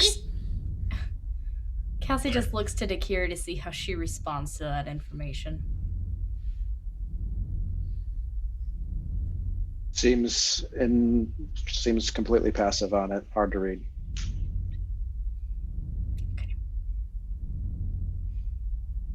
I did tell him about you, Cap-Bap. Yes, I did. I just said there were 6 of us coming. We would travel together. You can tell that Cap-Bap tries to hide his excitement at the prospect that he's invited along. He just kind of puts his hand behind his back. Oh, that's cool. I don't have anything in my schedule. I guess I can tag along. Yeah, might be able to get your ship like properly repaired on St. Helios. And we can get parts. Oh yeah. The shield is working. That's about as much as I can say for it. I'm not an engineer. You can see Cap-Bap's eyes go a little wide. They're like, I'm just gonna go check out and see, make sure everything's okay. And he immediately goes and rings himself over to the ship to see what you've done to it, leaving you guys to your own devices for now. He's going to have to lead the way. Yeah. So we don't end up 3 weeks in the past or something? Or the future? Just going on what Drugle's sussed out about the shard, yeah. Yeah. Kind of can't go anywhere without the Nuria at the moment. At least not until our main slip space drives are back in order. Which, hey, maybe on St. Helios we can get those fixed.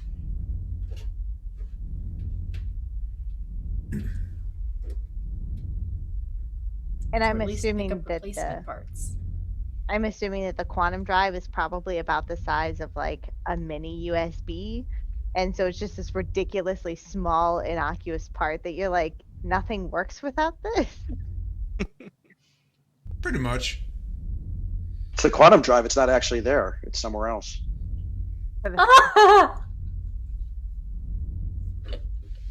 But Schrodinger's drive. Is it You there? just know that the quantum field generator is basically tracks. It just keeps track of all the molecules when you're in the 11-dimensional slip space and prevents you from being torn apart. The more precisely we know where it is, the less likely it is to be there. All right, are we done with the sci-fi convention talk? Or... yeah. mostly just repeating stuff I heard my grandma say. That's it. I don't know.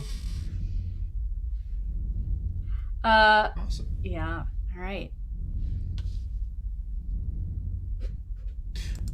Oh my Bap, you goodness. got coordinates locked in? Thing Helios, hell yeah! And if we turn our attention to the map that I'm sharing with you, yeah, you can, to show you guys what I have here, the little black line tracks the path of your adventure this season. So you started here in Rel Tech Nor.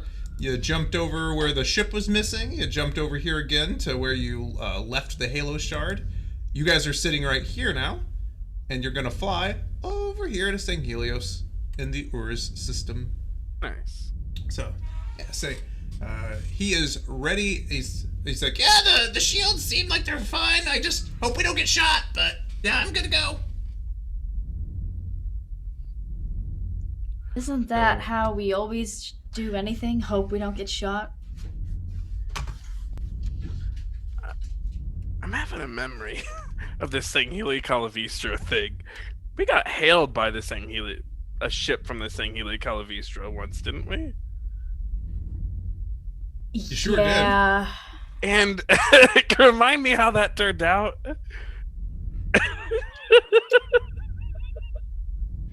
I know exactly how it turned out. Can you please? I'm Yeah. Yeah, Pretty sure Drake had you were hauling One time we were contraband. smuggling something for Palak. You were smuggling contraband.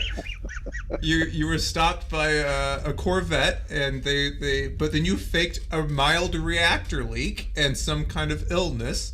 Yeah. You guys were throwing up all over. That's right. That's right. Yeah. That's right. Yep, and Vet Mortum was the ship mistress who had spoken to you. Vet Mortum. Oh God, she's got a name. That means she's reoccurring. Oh no. That's true. But like we didn't get put on some list or anything, right? No, and also you were in the Bountiful Acquisition at the time. That's right. so- We were on Palak's ship, not even this. Yeah. Not even Perfect. in Nuria. Okay, perfect. Yeah. Okay, cool. I just wanted to. I remember that. Cool. Was that Elysium Dream or was that the secret one, the lost episode? That was Dust. Yeah, that was the lost episode. Oh, okay. Well, now the viewers know. There you go, viewers. Ah! Yeah. There's a Yeah. rich and layered backstory and history to this game. Exactly one session long. It's barely playable, but here we are. It's being crushed under its own weight. Hey, Frost. Okay. I'm delusional.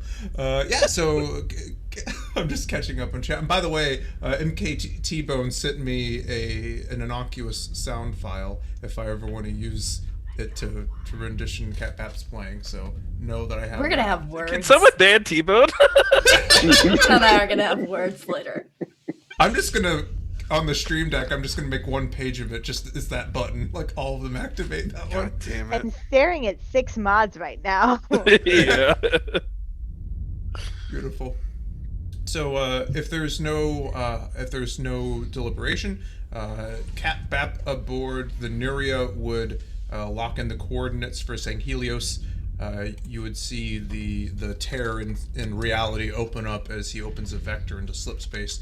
And Dequiri, you just have to kind of angle in behind him and ride in his wake, so to speak, in order to get the full benefit.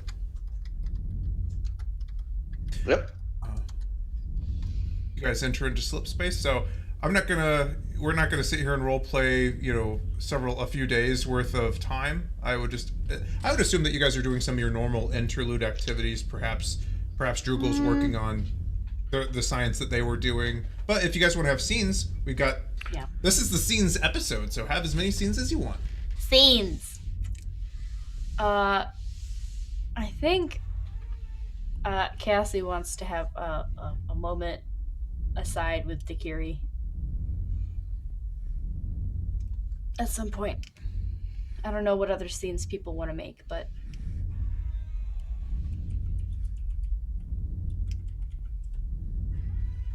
Cat Bap wants to have a scene with Tak. I'm kidding, but you could.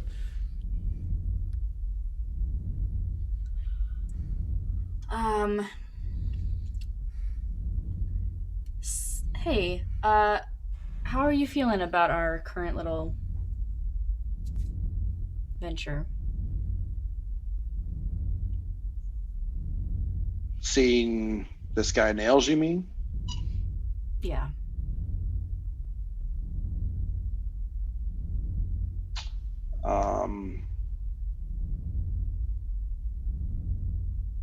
I don't. Did we cover pronouns for Nails? I apologize if I missed that. It's he him. Okay. I mean, if he could teach me how to control this, I'm for it. And it seems like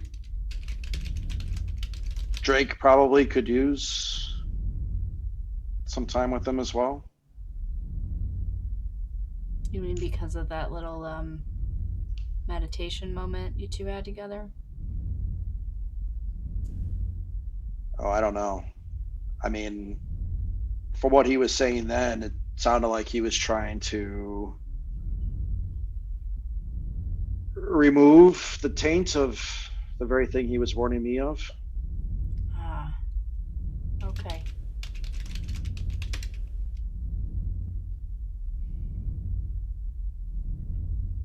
I don't know, he just seems a little more on edge than usual too.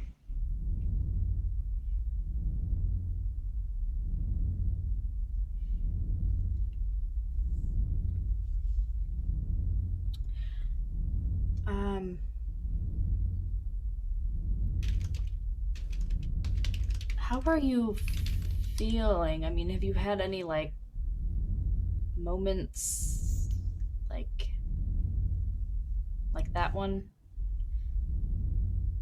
Feeling any like anything in the force, or you move shit around with your mind? Not since I let go of it. And I don't know how to make it manifest again without doing the very thing that Drake doesn't want me to do.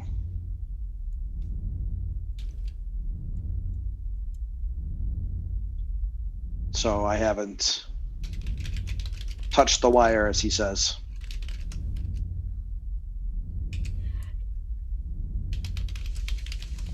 Yeah.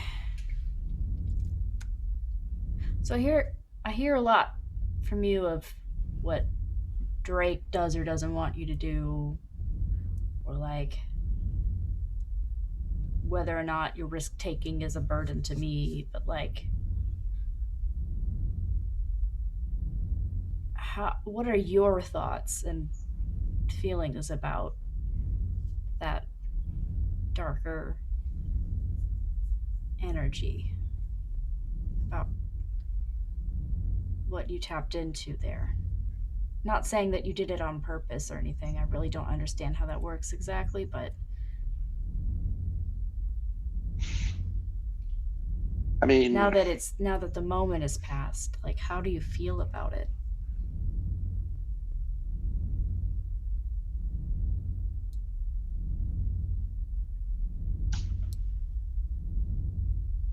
conflicted, I guess. I part of me feels that this has always been within me and I just couldn't access it. And while it's not the right way. It's how it happened. So I'm hoping that Nails can show me how to do it without needing to feel that amount of rage. Okay.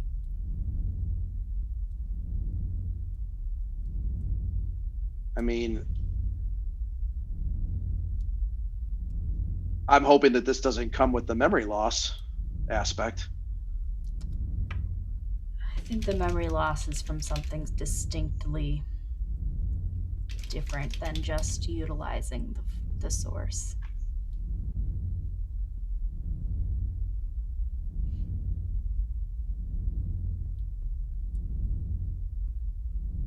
I don't think that's an aspect you need to worry about at this juncture. That's something else. So the way I'm seeing it is this is an untrained talent. And maybe Nails can give me the better perspective that maybe Drake can't do it yet. Okay. I guess I just wanted to make sure you wanted to do it for you. Not just because Drake thought you should, or because...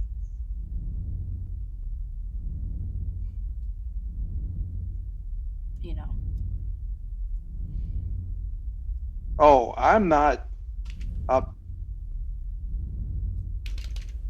I'm unhappy that it scared Drake and you, but I'm not upset that it's there.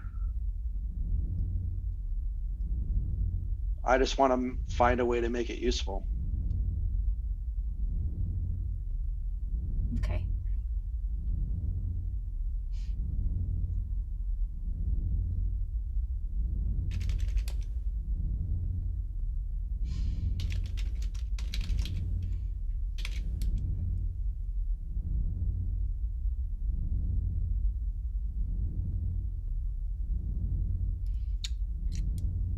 Are you having doubts or worries about this?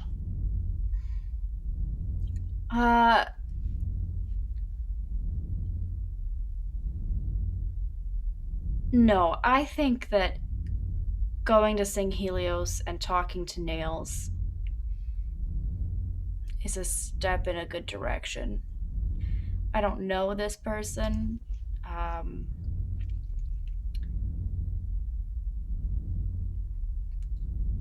And I don't know. I didn't know Drake before his time with Nails. But I knew other people like Drake before Drake spent time with Nails. And I think that based on that and how Drake is now, I can infer some things about Nails that put me at ease.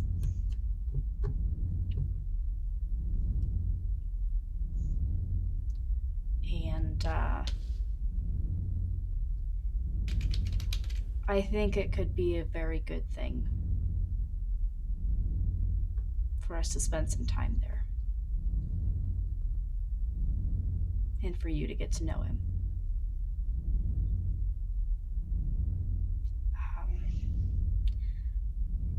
And I also know that it will probably get a little rough. Because when you are dealing with things to help you feel better about again, to use the words that you used, feeling broken, it's easy to turn to things that aren't actually good for you in the long run. and to do things right for you in the long run, sometimes those paths are really hard and you have to take some hard looks at things that you don't like to look at in yourself.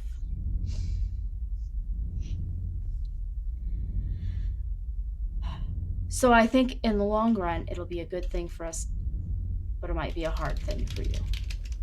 And I just want to make sure that you know that I'm here.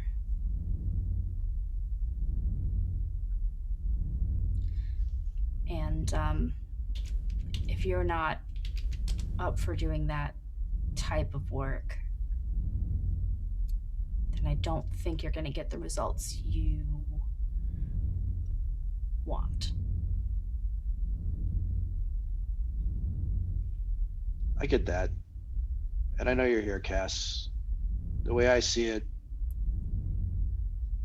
all of us, the 5 of us, are all a little bit broken in our own way. Yeah, I can agree with that, at least for myself.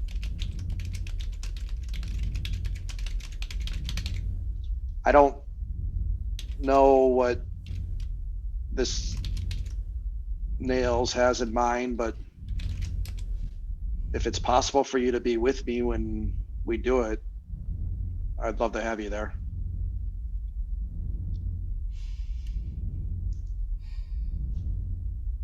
I'm glad to hear you say that. I'll be there as much as I can.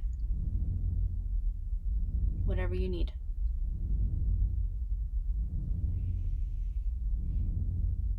I'm good. I feel a lot better now. It's not the way that it was. I know we'll run into Atok again, but I'll be better prepared the next time. That's right.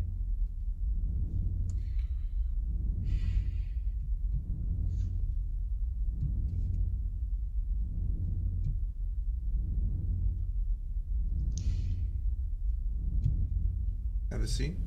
Yep. I think so, yeah. Gotcha. So, and I would say, so you guys would have a couple of interlude periods. If there was like skill rolls and stuff that they wanted to do, we could probably handle that between the sessions, just not to bog down the thing with rolls and thresholds and stuff. Yeah, so we can keep the narrative moving. Were there any other scenes that anyone wanted to create? Nope, I'm ready to go to Sangilios. Beautiful. Maybe not necessarily a scene, but the deck would want to check in with Drugle to run a diagnostic on her eye, given the encounter with the anomaly and everything else that's happened since. Absolutely. Do all of that. Do you want to make it a whole thing, or do you just want me to help you make sure your eye's okay? Well, it was just weird when I was feeling the effects. I could see okay out of the cybernetic, but not out of the natural. And I don't know if there's any lasting damage to whatever that thing did to me. Then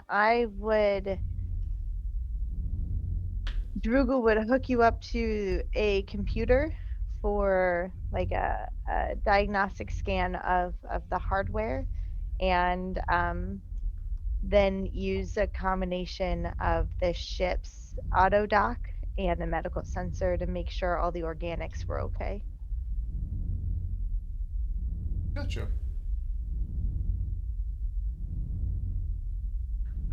You can.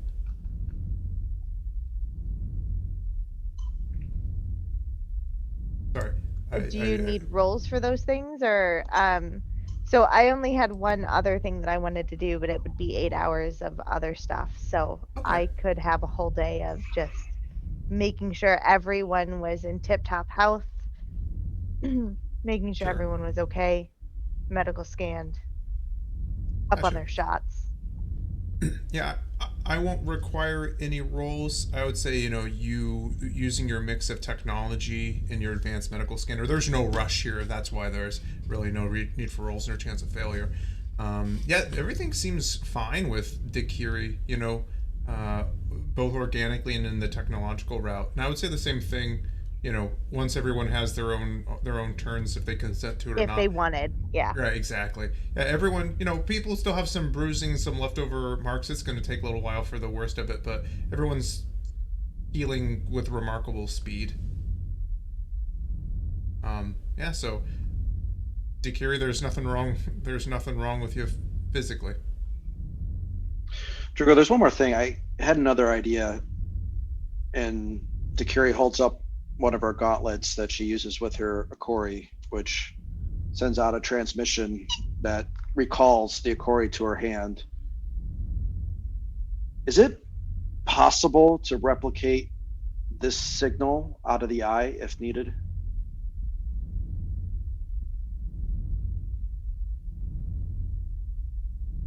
Yes.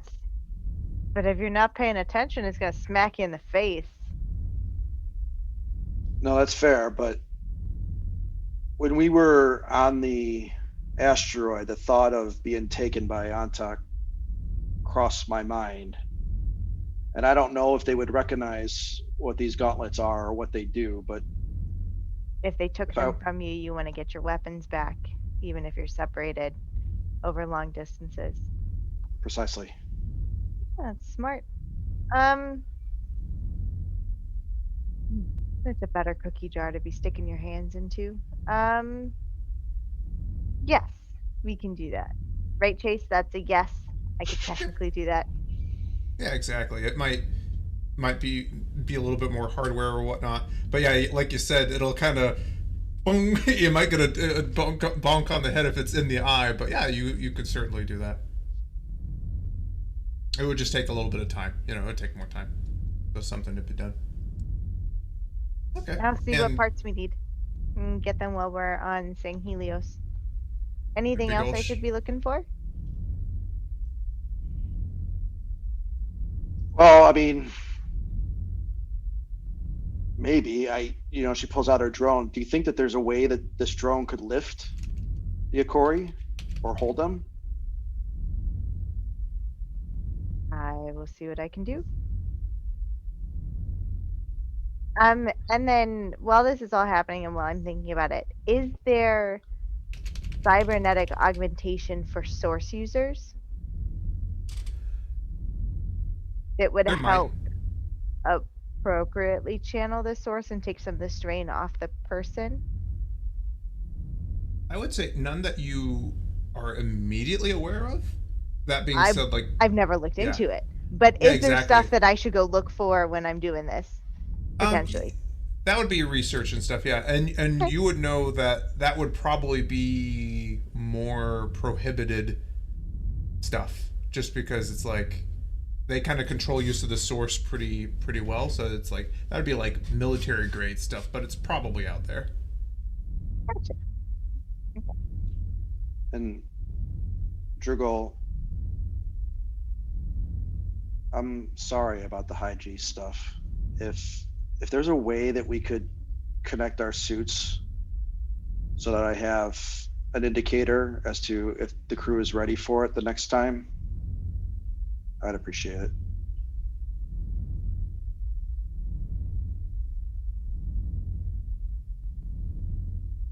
And of course this is in Drugle voice, so it's super slow, but you did what was necessary.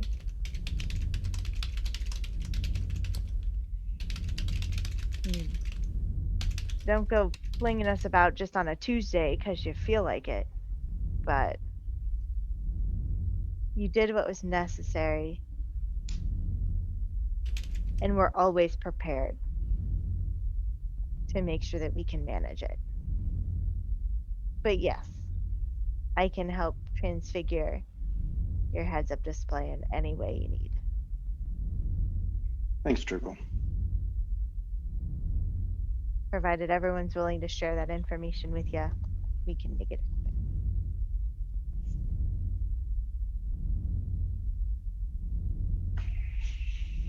Not Okay. 6 hours.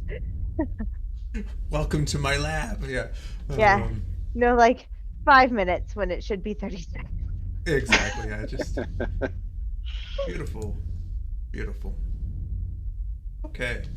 So, I would say the next few days passes, almost without incident. You guys are familiarizing yourselves with the ships and kind of staking out your claim. If any of you goes into one of the cabins that Cat Bap was using, you could tell that he's decorated with all kinds of cool stuff, including glow-in-the-dark stars all over the ceiling. Yeah. On the third day, or after roughly 33 hours, your system chimes you that you are approaching the Urs system, which is the system in which St. Helios resides, Dequiri.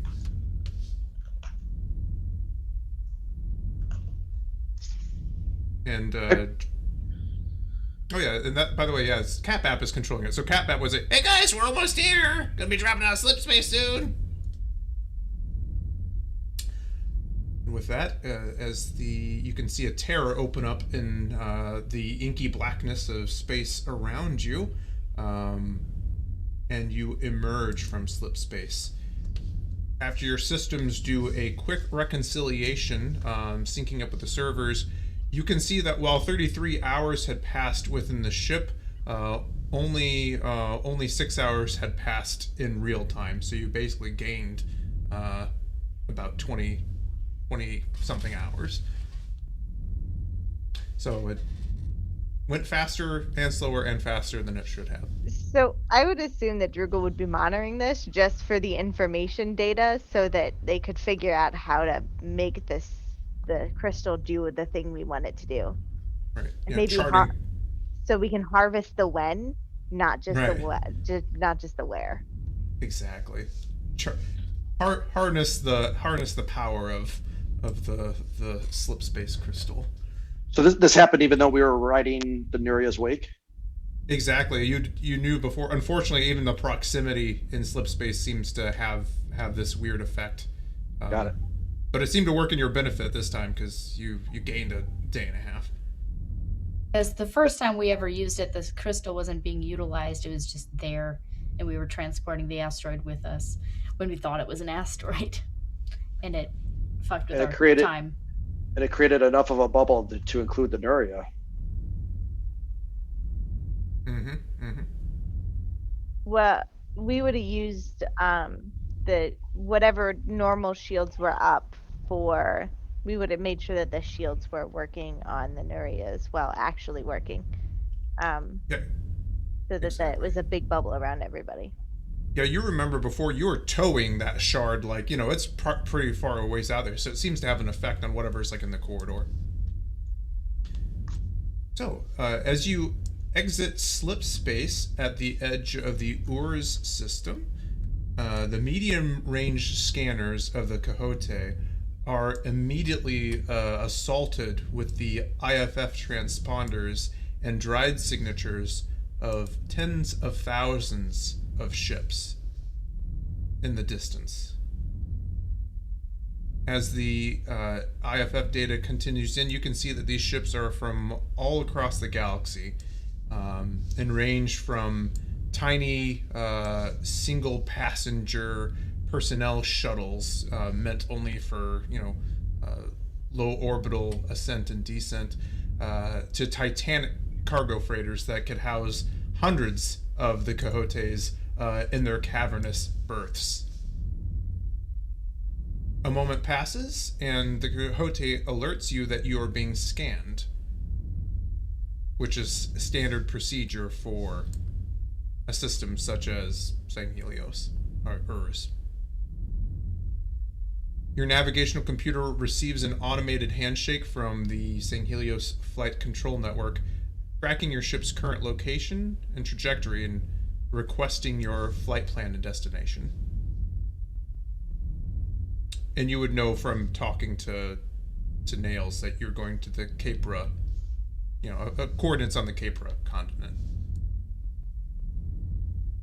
After a few brief moments, you receive a clearance to approach and are issued a flight path, which lists an ETA of several hours as you get in line to land on one of St. Helios's 5 continents.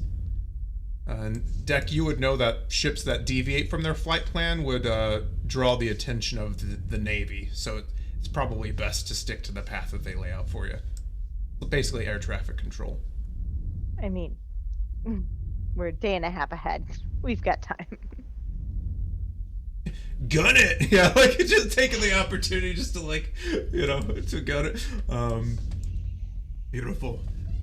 So as you approach, you can see in the distance on your, if you bring up any kind of external scanners to show, you can see Urs, the system's primary star, being orbited by its two dimmer stars, Fide and Joori. So you know this is a trinary star system. After several hours, you begin your final approach towards Sanghelios, the fourth planet in the system. You can see its two moons on your view screen. You can see that it has deep and sprawling cerulean blue oceans, broken up by Sanghelios' 5 large continents. And while in a high planetary orbit, the Quixote begins to circle towards the night side of the planet. And you can see millions of lights like strings of pearls along the continent's coastlines, denoting major population centers and cities. I would say, I think on your sensors as you come around the planet, they pick up the drive signature from what is quite literally the largest ship that you have ever seen. Orbiting, you didn't see it before based off of its proximity to the planet and hanging out in its second Lagrange point, but a ship known as a supercarrier, over 29 kilometers in length, just hangs there like a great white shark, a predator, waiting for anyone to step out of line. You recognize this as probably the flagship of the Sanghelios Home Defense Fleet. But you pass through the high orbit with no issues and bring yourselves around to the night side of the planet, and the ship begins its descent into the lower atmosphere, you knowing that you're going to be landing on the surface of this planet. Dequiri, would you allow the Quixote to use its, what would you call it, autopilot, or would you take it in manually? Well, so long as it's not going to upset the Navy, I'd be taking it in manually. Okay. Go ahead and roll me a dexterity piloting test, just for fun. First roll of the evening, what could go wrong? Hey, oh, your first roll of the evening. I was going to say, Cassie rocked that intelligence test earlier. 18 with a stunt. I'm going to point out we just had the same dice on those two rolls. It's rigged! It's Power rigged. couple. That's right. The Cervantes handles like a dream, for lack of a better word. I don't think there's any necessary stunts because this is almost a reaction as you're trying I'm not to bring raising it the in. churn. Yeah. You can tell as you bring the Cervantes down into the gravity well that it's not designed really to fight in atmosphere. So while it can ascend a decent, you probably wouldn't really. It would handle like a brick if you're trying to fly in Atmo during a fight. But after several long minutes, the ship kind of shaking as you guys all sit in your crash couches, descending, you can see on the outer hull the ship light up and glowing as it heats up on the entry. The ship never really deviates from its flight plan, and Dequiri seems cool as a cucumber sitting behind the yoke. And after several long minutes,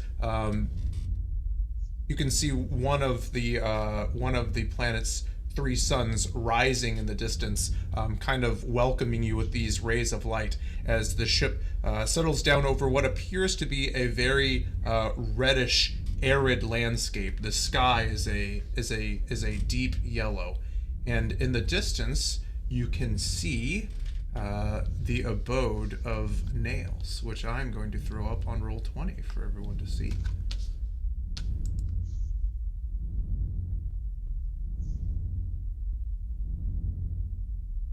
guys should all be able to see this in the distance as sand pings off of the outer hull of the ship. Beautiful.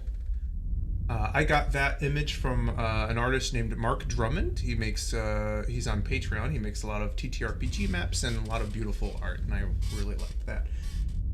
So you can see this arid landscape in the distance. What the Sangheli call their keep, or a keep, and you can see several red banners kind of fluttering in the wind.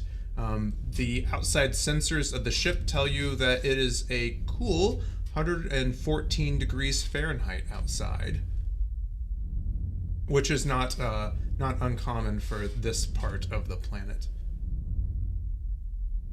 Drake, you are home.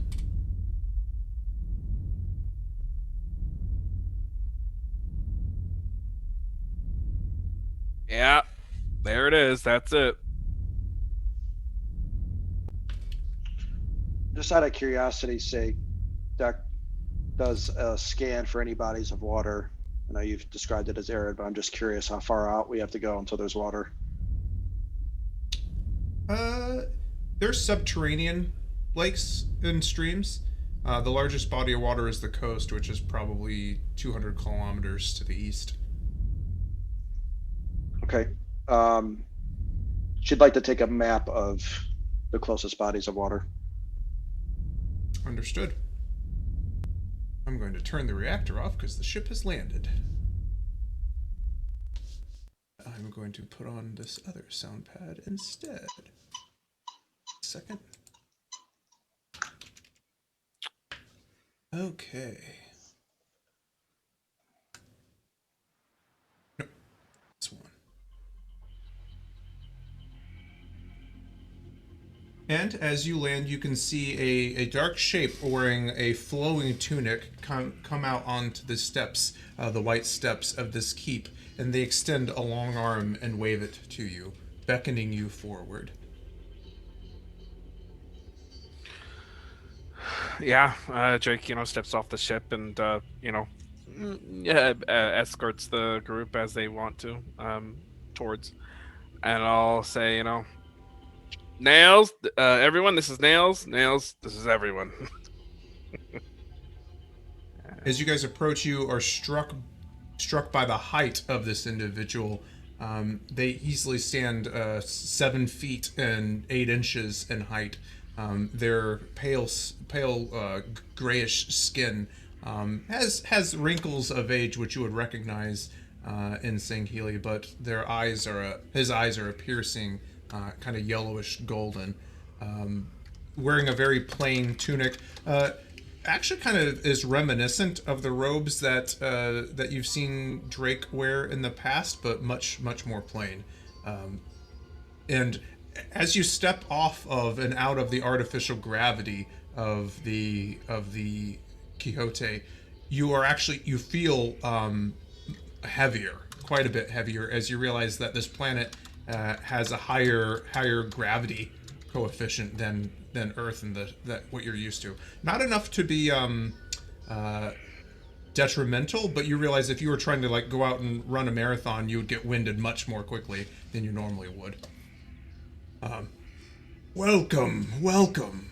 Come on in. I have some iron root tea brewing. I hope everyone brought their appetites. And he walks towards you, Drake, and extends his arms, opens them if you were to welcome a hug or physical affection. So Drake would give him a hug. And you can feel the reassuring, I would say, strength of his limbs as they envelop you, and he just stands there and enjoys the moment. I'm so happy to meet all of you. And I'm sure that you have many stories to tell. But let's get in out of this. And he kind of looks up at one of the main star, as you can see the second sun starting to rise on the horizon. It's like, let's get inside. It's supposed to be a little warm today. And I think that is where we will end tonight's session. Yeah. Wonderful. Great session, y'all. Some good role play. Some lore, some backstory, some bonding. Exciting stuff. And I will stop this audio here. So thank you all for joining us. Appreciate everyone's support, everyone who tuned in. Let's go around and don't forget, we're going to be drawing the giveaway if anyone has entered it for the players bundle. So type in exclamation point ship if you want a chance to win the players bundle. We didn't hit 30 churn tonight, but we did hit 22, which means that we're getting close. So let's go ahead and go ahead, enter the giveaway. We'll draw it at the end of this session. Let's go ahead and let's go around, share our favorite moments, where they can find you, and we will start with Alexis today. I was thinking in my head, don't start with me. I'm Alexis. You can find me at Fox Fanato. And here, where I'm here several days a week and making these overlays and doing the art stuffs and all that good fun. My favorite moment of the evening was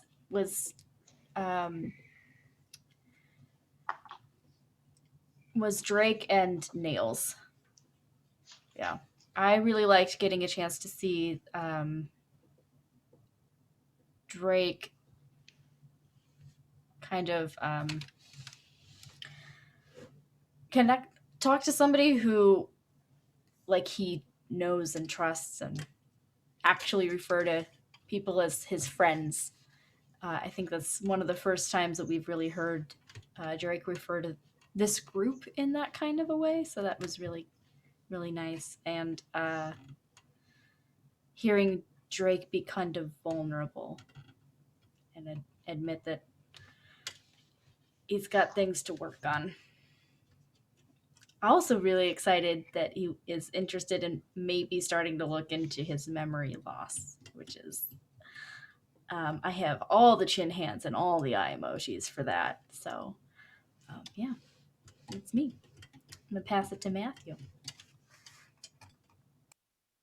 Hi, folks. I am Matthew Foreman. You can find me here on Twitch TV/Dice Priori, where I GM Goon Saloon, Tales from Gashari, and I play here in Cold Suns, and I play in Monster of the Week. You can also find me on my own channel, Twitch TV/Matt Foreman, where I stream Dead by Daylight. I just reached red ranks on Survivor, so I'm in the top 4 of the ranks down. That's kind of fun. Come watch and learn the geometry and the looping and the juking.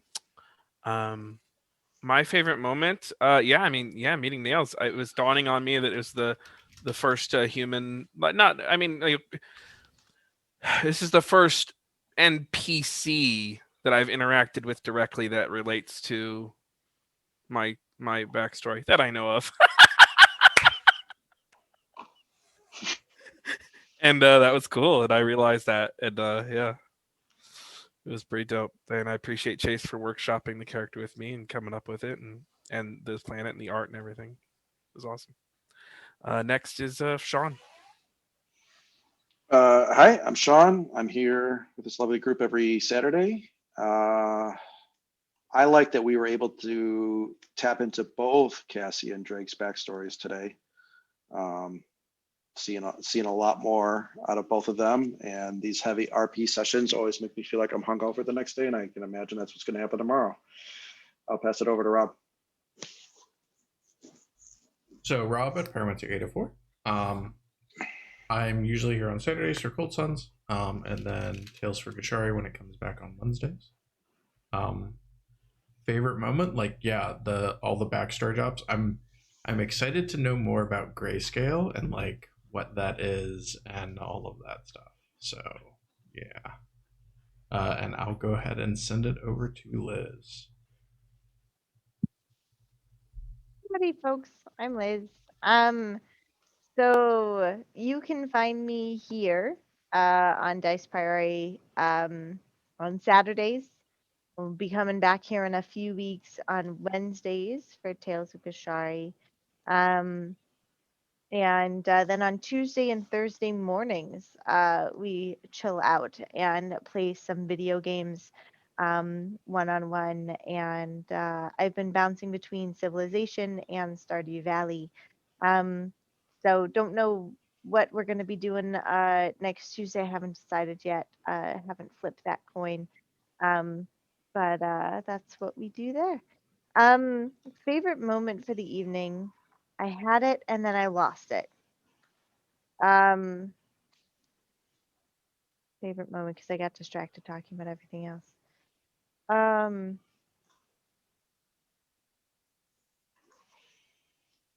I'll remember it and I'll put it in Discord. So, yeah, having a role play evening was really nice to just not have to fight anything for a hot second.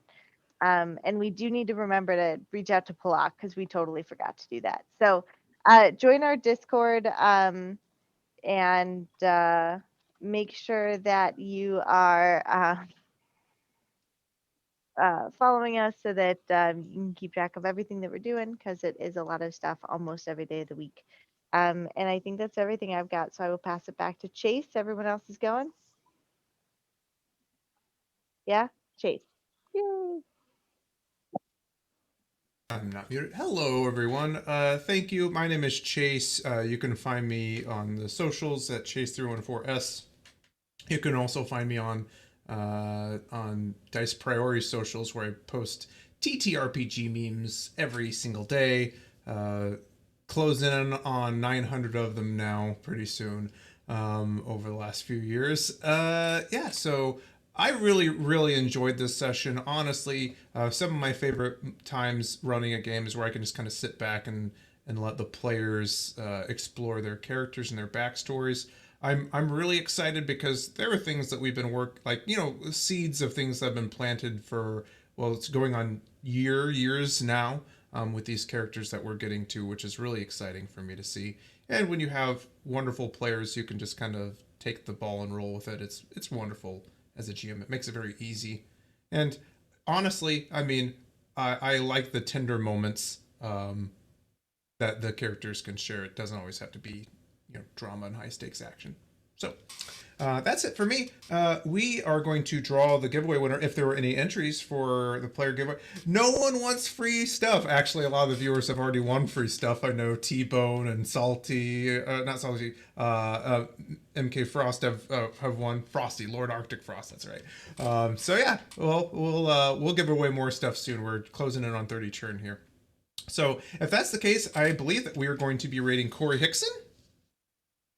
Yeah, so stick around. We're going to run a little outro video and then share some love with Corey. And we'll catch you in 1 week here on Cold Suns. Bye.